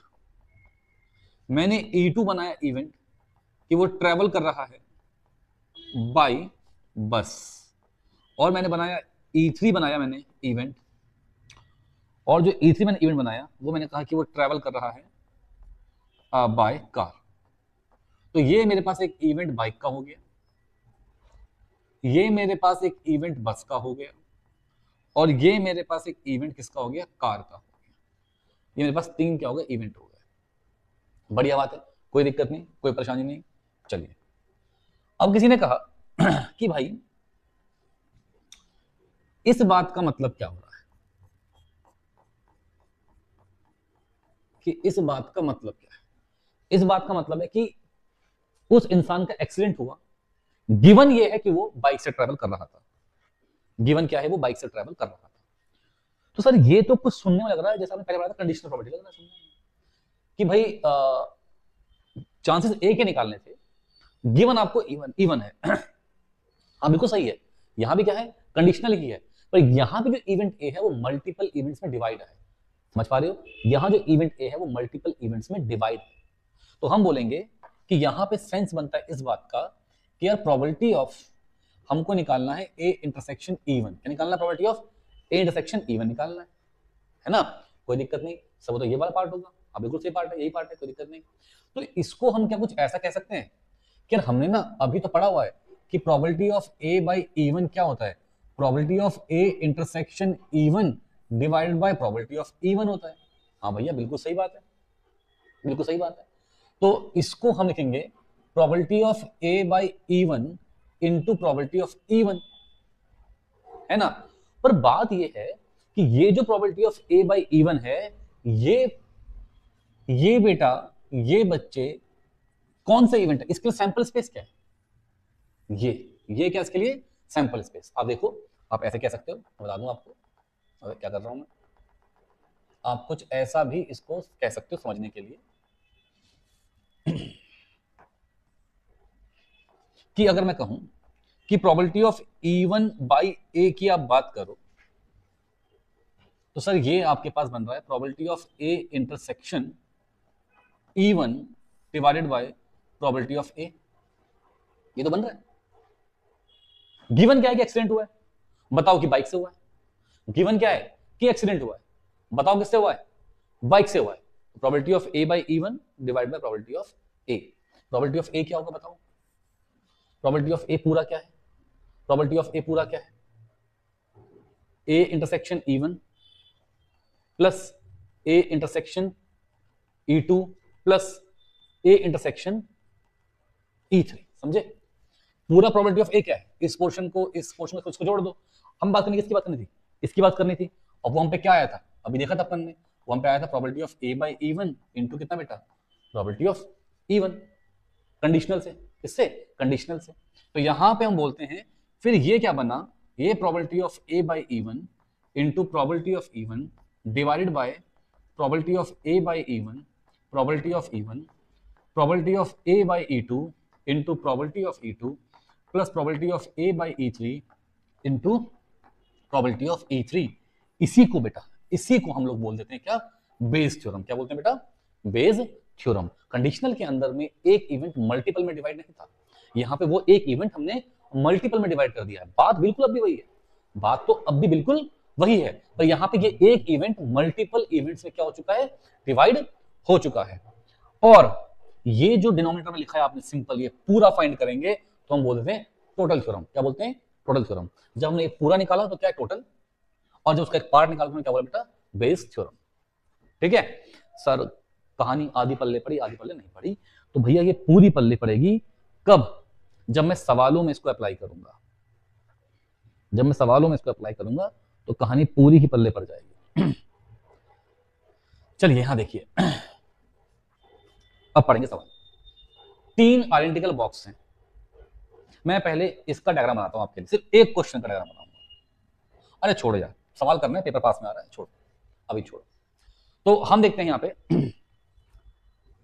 कि 3 बॉक्सेस हैं, 3 बॉक्सेस हैं।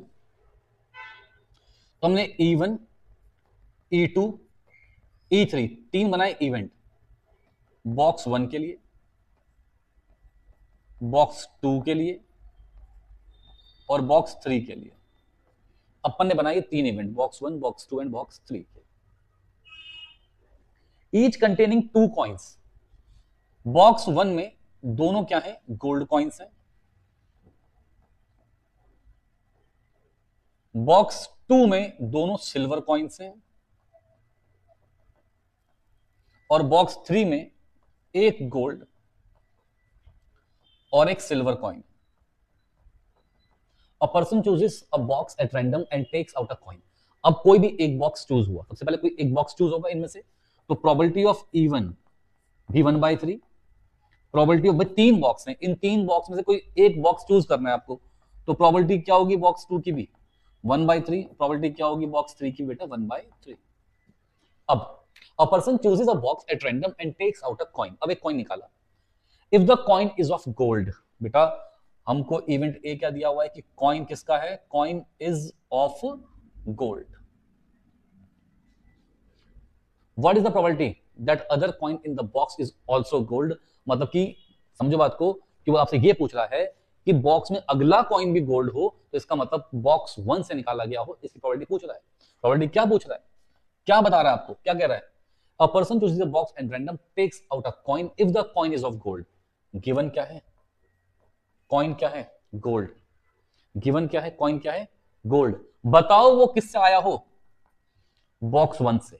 तो यहां पे गोल्ड आना किसी एक इवेंट पे डिवाइड नहीं था, यहां पे तो गोल्ड आना 3 इवेंट में डिवाइड कर रखा था। अगर एक ही पे किया होता हम बोलते कंडीशनल है, यहां पे क्या होगा 3। अब लिखते कैसे हैं इसको, जस्ट लिखते हैं उल्टा करके, लिखते हैं उल्टा करके। तो probability of A by E1 into probability of E1 divided by probability of A by E1 into probability of E1 plus probability of A by E2 into probability of E2 plus probability of A by E3 into probability of E3। अब भैया value put कर लेते हैं। Probability of A by E1 का मतलब क्या है, पढ़ेंगे तो, कि बॉक्स 1 हो, चांस क्या है गोल्ड आने के, तो 2/2 1। Probability of A by E2, इसका मतलब क्या है कि बॉक्स 2 हो, प्रोबेबिलिटी क्या है गोल्ड आने की 0, क्योंकि उसमें दोनों क्या है सिल्वर कॉइन्स हैं। फिर मैं कहूं probability of A by E3, इसका मतलब क्या बेटा कि बॉक्स 3 है और प्रोबेबिलिटी क्या गोल्ड आने की, तो 1/2। तो ठीक है बेटा, लिखते वैल्यू 1/3, इसकी वैल्यू 1/3 है, 1/3 into 1 divide by 1/3 into 1 plus 1/3 into 0 plus 1/3 into 1/2। 1/3 common लो, लपेट दो, कोई दिक्कत नहीं। तो 1 अपॉन में 1 प्लस 1/2, इसको सॉल्व कर लेना, जो भी आएगा आपका आंसर बन जाएगा। ठीक है बेटा, काफी इंपॉर्टेंट सवाल है, काफी इंपॉर्टेंट सवाल है, और अच्छे से समझ में आनी चाहिए बात। काफी इंपॉर्टेंट सवाल है। बेस थ्योरम से आप मान के चलिए कि 90% चांस है कि एक क्वेश्चन बनना ही बनना है बेस थ्योरम से। ठीक है, तो प्लीज सब बच्चे इसको बहुत तमीज से, बहुत अच्छे से करेंगे, पढ़ेंगे भी। देखिए क्या बनता सवाल, कुछ ऐसा बनेगा। Suppose the reliability of a HIV test is specified as follows: of people having HIV, 90% of test। भाई जिनको HIV है, जिनको HIV है उनमें से 90% लोगों का टेस्ट क्या हो जाएगा, डिटेक्ट हो जाएगा, जिनको है। ठीक है, अब 10% का टेस्ट डिटेक्ट नहीं हो पाएगा। Of people free of HIV, जिनको नहीं है HIV, उनमें से 99% का टेस्ट नेगेटिव आता है और 1% का टेस्ट क्या आता है भाई, पॉजिटिव आता है। बेटा ऐसे क्वेश्चन बनते हैं केस स्टडीज के अंदर, देखोगे तो। As showing HIV positive from large population, पूरी पॉपुलेशन में से इतने परसेंट लोगों को HIV है। One of person selected at random given HIV test. अब एक पर्सन को उठाया और उसका HIV टेस्ट किया गया और वो टेस्ट क्या है, नेगेटिव आया। क्या है, नेगेटिव आया। तो बताओ उसको एक्चुअल में पॉजिटिव आया, तो बताओ उसको एक्चुअल में क्या है, HIV है, इसके चांसेस क्या है। ठीक है, तो वो क्या कह रहा है, सवाल पढ़ा आपने, उसने क्या कि पूरी पॉपुलेशन में से, पूरी पॉपुलेशन में से एक को उठाया और उसका टेस्ट पॉजिटिव आ गया, उसका टेस्ट पॉजिटिव आ गया, तो बताओ उसको एक्चुअल में HIV है, इसके चांसेस क्या है। सर टेस्ट पॉजिटिव है तो एक्चुअल में होगा। अभी तो बड़ा क्वेश्चन क्या लिखा हुआ है कि कभी कभी जिनका नहीं है उनका भी क्या जाता है, पॉजिटिव आ जाता है। तो हम पहले बात करेंगे, एक बनाएंगे इवेंट E1, एक बनाएंगे इवेंट E2, एक इवेंट E1, एक इवेंट E2, कि जिनको HIV है और जिनको HIV नहीं है। एक इवेंट बनाया हमने E1 की HIV है, एक बनाया इवेंट E2 की HIV नहीं है, और टेस्ट क्या आया था, पॉजिटिव। एक इवेंट ये बना दिया कि टेस्ट क्या है, पॉजिटिव है ना। अब सवाल पढ़ो, उसने क्या कहा है, गिवन है कि टेस्ट क्या आया है, पॉजिटिव आया है। गिवन क्या है कि टेस्ट क्या है, पॉजिटिव आया है। बताओ कि उसको एक्चुअल में HIV है। टेस्ट क्या आया है, पॉजिटिव आया है, बताओ उसको एक्चुअल में HIV है। ठीक है, तो अब हम क्या करते हैं, बेस थ्योरम क्या बोलता है कि भाई ये जो लिखा है इसको उल्टा करके लिख दो।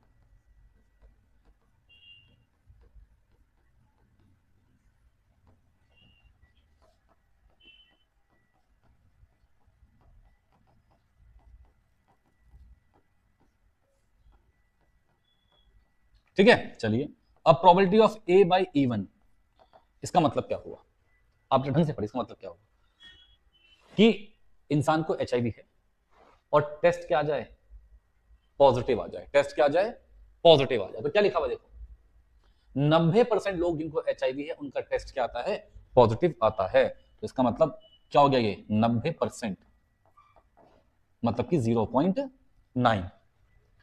A बाई E1 का मतलब क्या है, गिवन क्या है कि, गिवन क्या है कि HIV है, टेस्ट क्या आ जाए, positive. Of people having HIV 90% of test क्या डिटेक्ट हो रहे हैं।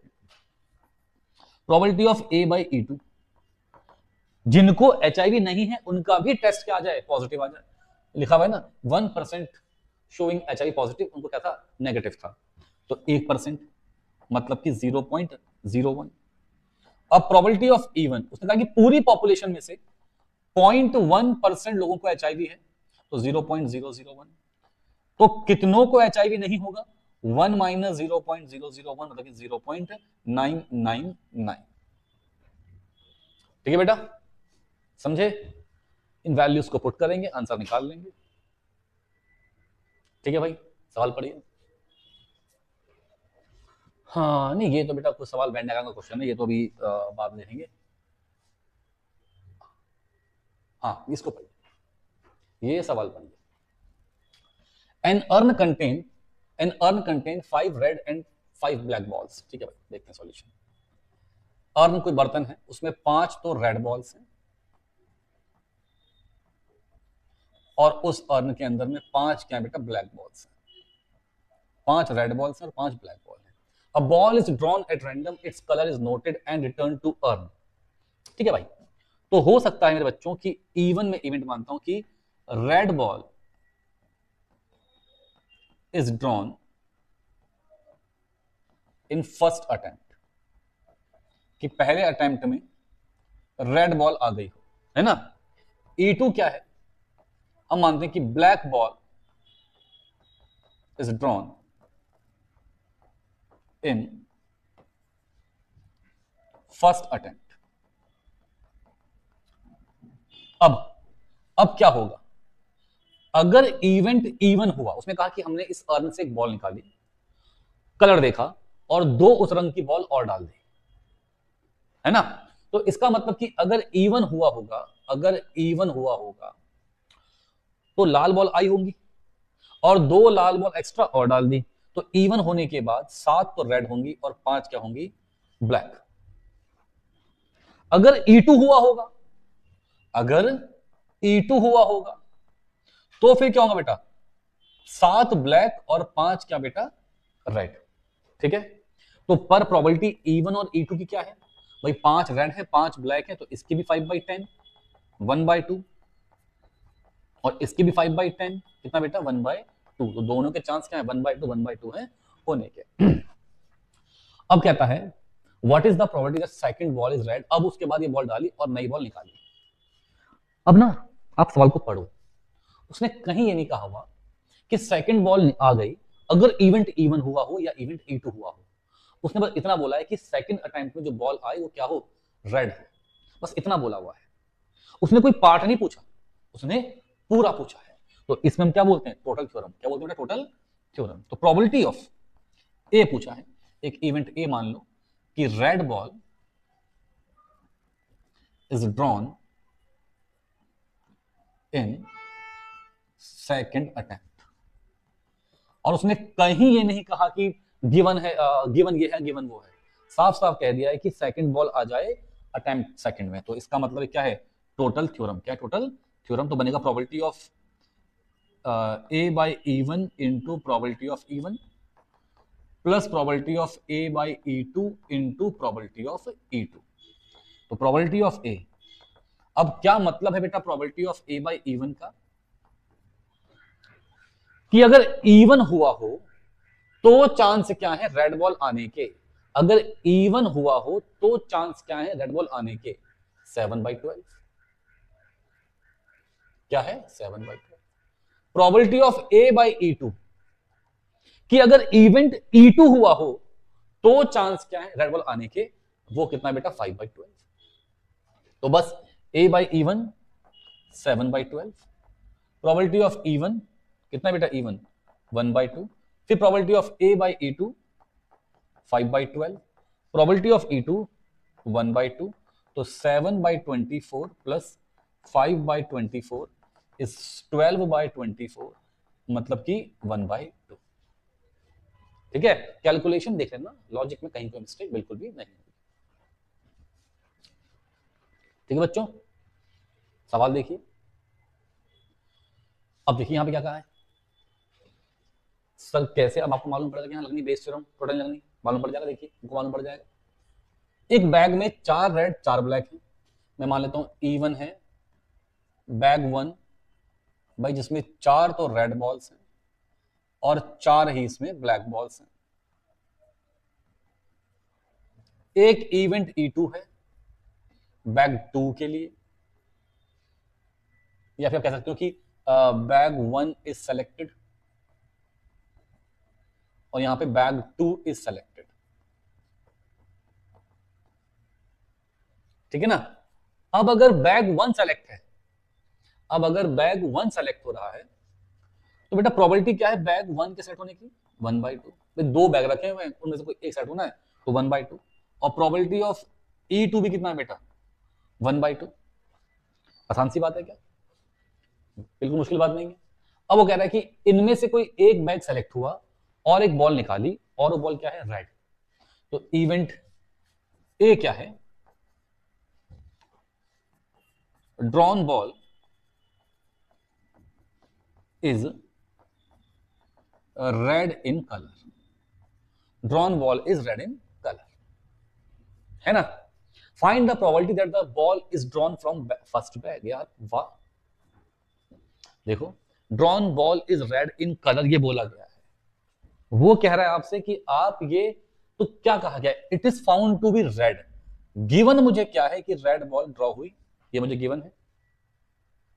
पिछले क्वेश्चन में कुछ ऐसा गिवन नहीं था, वहां सीधे पूछा गया था कि रेड बॉल की प्रोबेबिलिटी क्या है, और अगर एक रेड बॉल का आना मल्टीपल इवेंट्स में डिवाइड है और कोई गिवन कंडीशन नहीं है, तो पूरा का पूरा टोटल वहां पे लगाएंगे। यहां पे इस केस में उसने आपसे बोला है कि गिवन क्या है कि रेड बॉल आ गई, प्रोबेबिलिटी बताइए कि वो कहां से आई हो, फर्स्ट बैग से आई हो।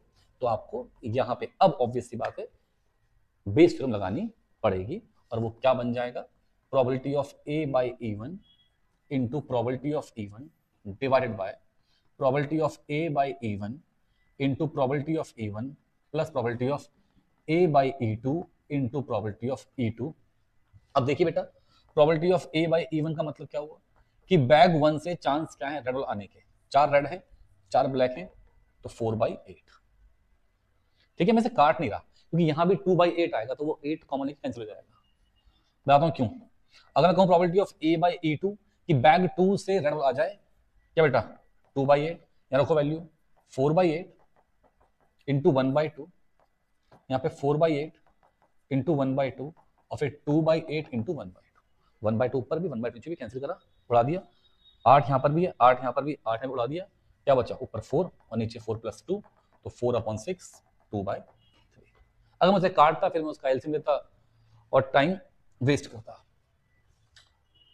सवाल पढ़िए, लगाइए सवाल को।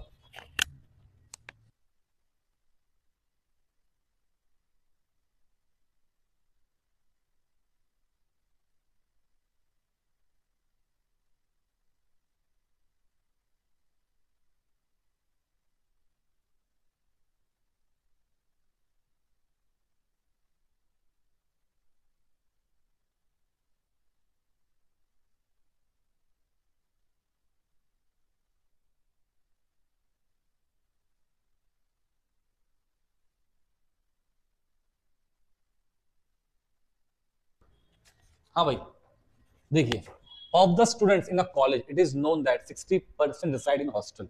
लो भैया, एक इवेंट बनाया इवन कि स्टूडेंट्स रिसाइड इन हॉस्टल। एक इवेंट इवन बन गया है ना बेटा, एक बन गया इवेंट इवन। अगला देखते हैं बेटा, नेक्स्ट बनेगा इवेंट ई2। हम बोलेंगे बेटा not reside in hostel.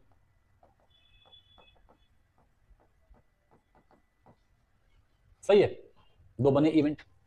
Previous year results reports that 30% of the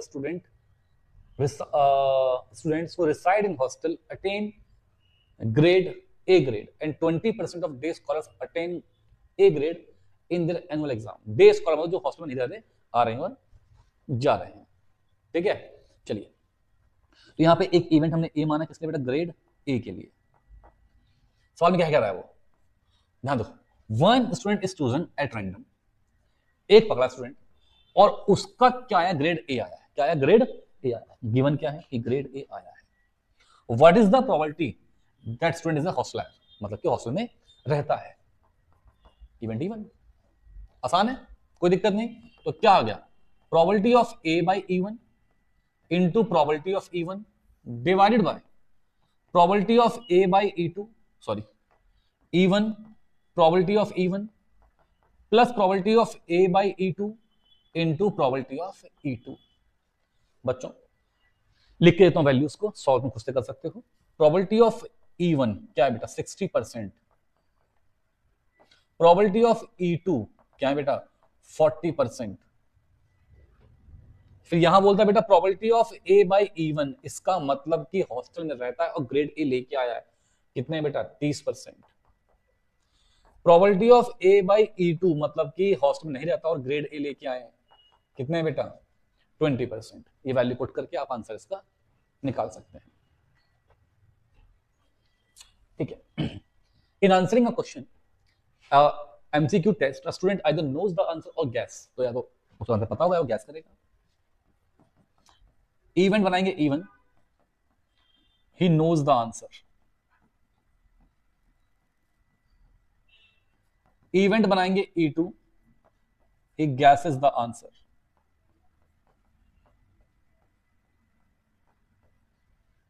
ठीक है, तो प्रोबेबिलिटी देखते हैं बेटा इवन की। वो कह रहा है कि यार उसको आंसर पता है, इसके चांसेस हैं 3/4, और उसको आंसर नहीं पता है, वो तुक्का मार रहा है, इसके चांसेस हैं 1/4।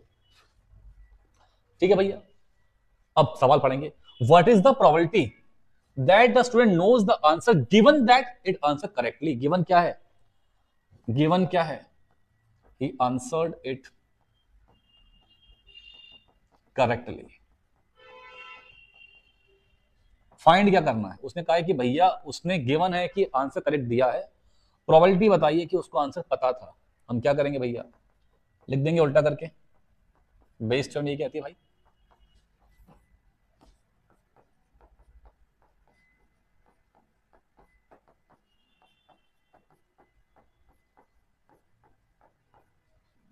ठीक है। चलिए, तो प्रोबेबिलिटी ऑफ इवन बताइए, प्रोबेबिलिटी ऑफ इवन क्या है?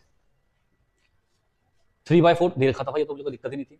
अब probability of A by even, इसका मतलब क्या है कि उसको आंसर पता था। Probability of A by even कि उसको आंसर पता था और तब भी आंसर करेक्ट हो गया।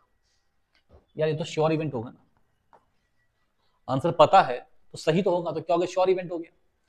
ठीक है, उसके बाद probability of A by E2, उसे आंसर नहीं पता था तब भी ठीक हो गया। तो देखिए, assuming that a student who guesses at the answer will be correct with probability 1/4, तो इसकी प्रोबेबिलिटी क्या हो गई? 1/4। यहां वैल्यू पुट करें और आंसर निकाल लें। ठीक, ये बिल्कुल सेम क्वेश्चन HI वाला ही है। आगे बढ़ते हैं, सवाल पढ़िए। यहां कह रहा है कि 3 कॉइन थे, one is a 2-headed coin and another is a biased coin। तो एक इवेंट इवन है, 3 कॉइन है, एक इवेंट इवन है, उसमें दोनों क्या है? वो 2-headed कॉइन है, दोनों तरफ उसमें हेड लगा हुआ है। एक बायस्ड कॉइन है, एक इवेंट E2 है, वो किसका बेटा? वो है बायस्ड कॉइन का। एक इवेंट E3 है बेटा, वो अनबायस्ड कॉइन है। अनबायस्ड मतलब कि जहां पे बराबर चांसेस हैं हेड या टेल के आने के। ठीक है, इनमें से कोई एक कॉइन को सेलेक्ट किया गया। अगर इनमें से कोई एक कॉइन सेलेक्ट किया गया तो कहीं भी नहीं लिखा हुआ कि किसी के चांसेस कम है किसी ज्यादा है, तो तीनों के चांस क्या होंगे? 1/3।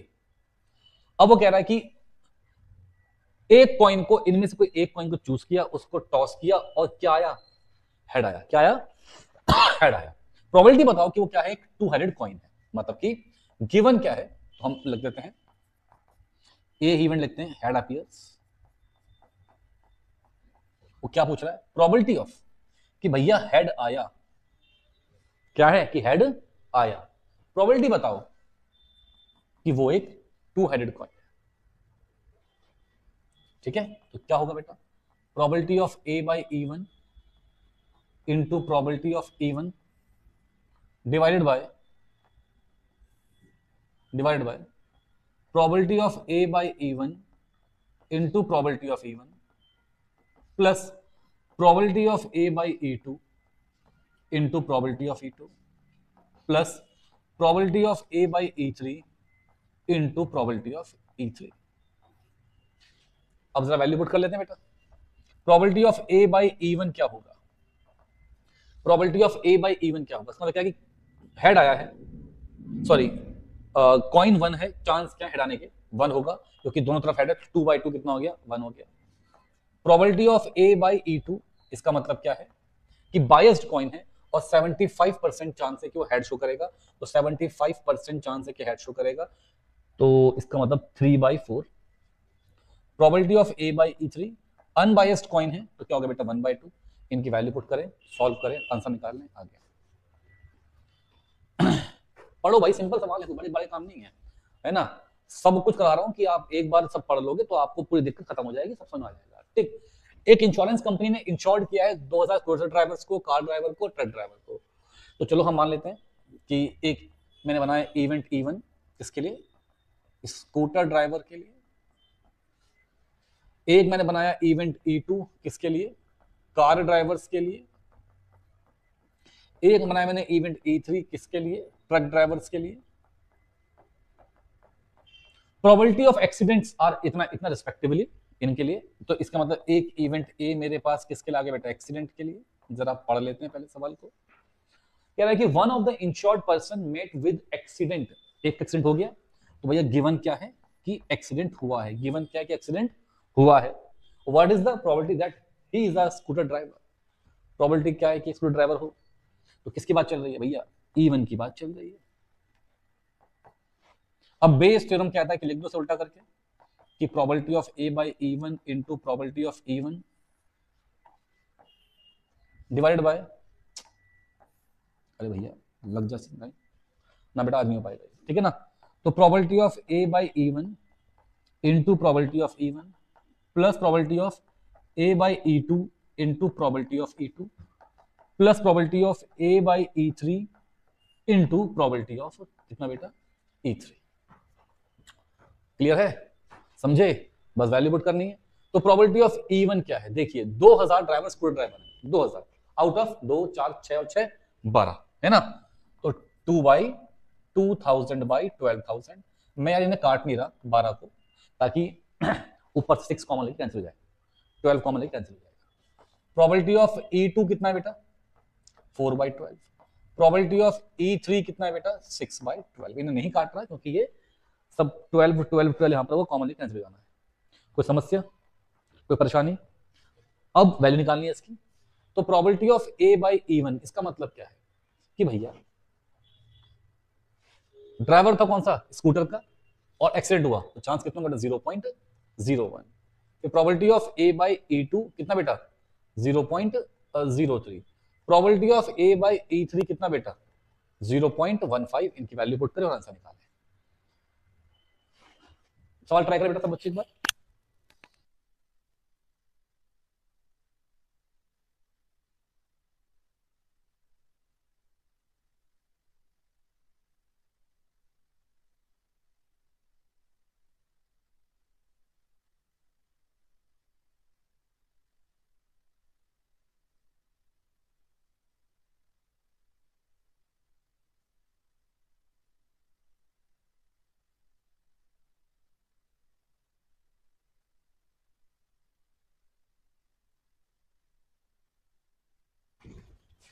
हाँ बेटा, अ फैक्ट्री हैज 2 मशीन्स और इनका पास्ट रिकॉर्ड शो करता है कि ठीक है ठीक है ठीक है ठीक है इतने टाइम प्रोड्यूस होगा। Machine A produce 60% of items and produce B produce इतना, 2% आइटम डिफेक्टिव हैं, इसमें डिफेक्टिव हैं, all item in stock pile. अच्छा एक आइटम को चूज किया, वो डिफेक्टिव आया, प्रोड्यूस, ठीक है भाई। एक event E1 production by machine A, एक event E2 production bye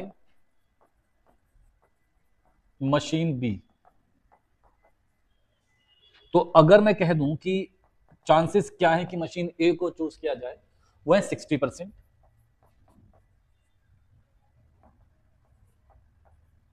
chances क्या है कि मशीन बी को चूज किया जाए, वो है 40%। अब वो कह रहा है कि हमने एक इवेंट ए बनाया किसके लिए, डिफेक्टिव आइटम के लिए। किसके लिए बेटा, डिफेक्टिव आइटम के लिए। कह रहा है कि सवाल है कि आइटम तो डिफेक्टिव मिला, बताओ वो मशीन बी से मिला हो, उसके चांसेस क्या है। तो हमें लिखना है probability of A by E2 into probability of E2 divided by probability of A by E1 into probability of E1 plus probability of A by E2 into probability of E2। ठीक है, लिखते हैं वैल्यूज। तो probability of A by E1 की value क्या है कि अगर मशीन 1 हो और डिफेक्टिव आइटम आया हो, चांसेस हैं 2%। कितने बेटा, 2%, तो 0.02। Probability of A by E2, इसका मतलब क्या है कि मशीन बी सेलेक्ट हुई हो और डिफेक्टिव आइटम आया हो, तो 0.01। इनकी वैल्यू पुट करें और बेटा आंसर निकाल लें।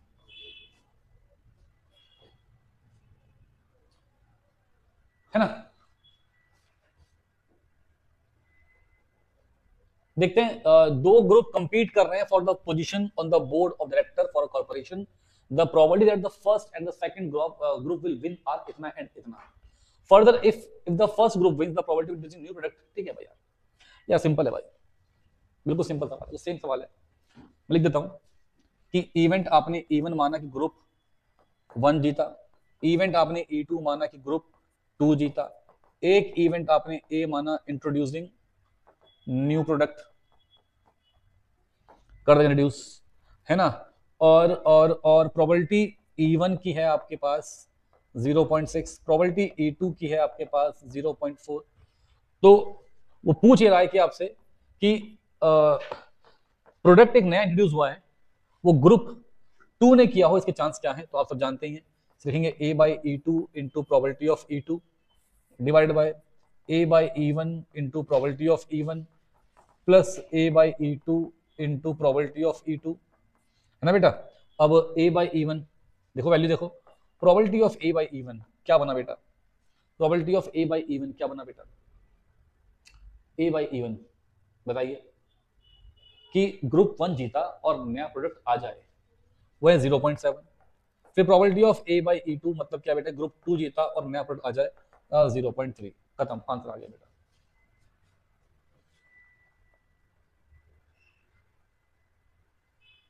ठीक है बेटा, ये सवाल देखिए। A card is lost from a pack of 52 cards. A card is lost from a pack of 52 cards. From the remaining cards of the pack, 2 cards are drawn and are found to। बेटा तो जितने भी question PPT में है वो PDF को मिल जाएगी, आपको उसके सब सवाल लगाने हैं। जो आपको ना आए वो आपको मुझसे डाउट में पूछ लेना है, ठीक है, सही है। चाहे मैसेज कर दे चाहे कमेंट कर दे, कोई दिक्कत नहीं है। A card from pack of 52 card is lost. From the remaining card of the pack, 2 cards are drawn and are found to be both pack। भाई ठीक है, एक पैक में से कोई कार्ड खोया, अब जो बचे हुए कार्ड थे, उन बचे हुए कार्ड में से आपने 2 कार्ड निकाले और वो आपको क्या मिले, डायमंड मिले। क्या मिले, डायमंड मिले। प्रोबेबिलिटी बताइए खोया हुआ कार्ड क्या हो, डायमंड हो। तो चलिए भाई, अच्छा सवाल ही देखते हैं। एक मानते हैं इवन कि लॉस्ट कार्ड इज डायमंड, एक मानते हैं इवेंट E2 क्या बेटा, कि lost card is not diamond, है ना। ये हम पे आ गए। अब देखिए बेटा, एक इवेंट ए है, एक इवेंट ए कि बोथ ड्रॉन कार्ड्स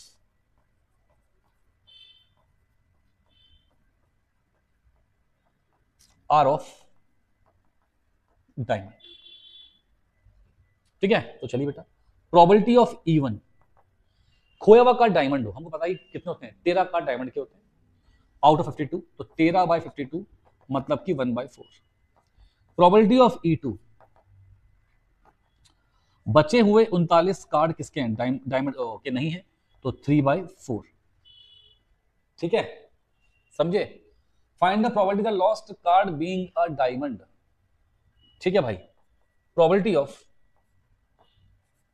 हमको निकालना क्या है कि दोनों ही कार्ड क्या है, डायमंड है।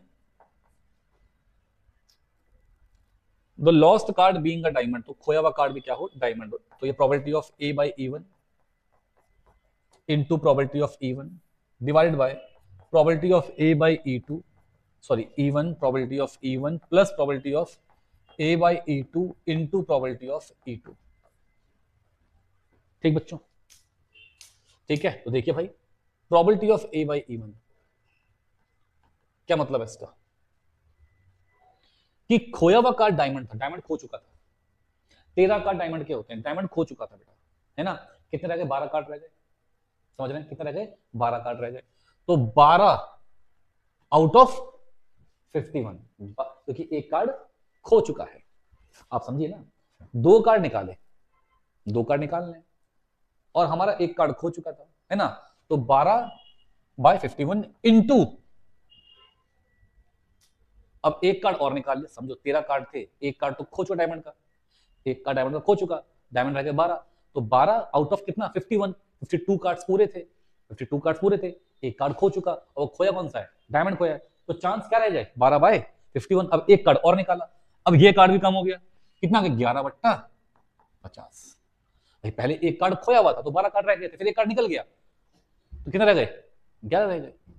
ठीक है, प्रोबेबिलिटी ऑफ A/E2 कि 2 कार्ड डायमंड निकालने हैं और खोया हुआ कार्ड डायमंड नहीं है, तो कार्ड तो खोया है, कार्ड तो खोया है, कार्ड तो 51 ही है, कार्ड तो एक खो गया, पर डायमंड नहीं खोया। डायमंड अब भी कितने हैं, 13 है, तो 13/51। फिर से अब एक कार्ड निकाल लिया, अब एक कार्ड निकाल लिया, 13 कार्ड पहले थे, एक कार्ड निकाल लिया, तो कितने रह गए, 12/50। अरे समझे, समझे, पक्का।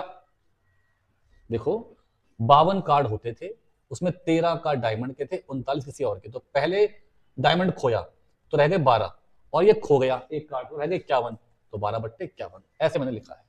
ठीक है, समझे। ठीक है भाई, ये भी काफी इंपॉर्टेंट सवाल है, ये भी काफी इंपॉर्टेंट सवाल है।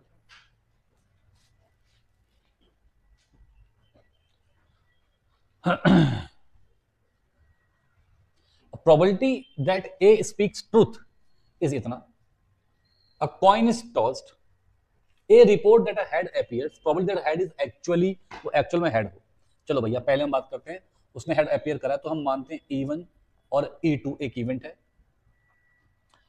तो हेड अपियर,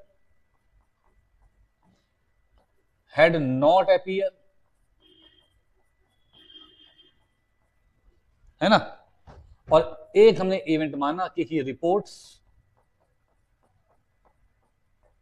हेड।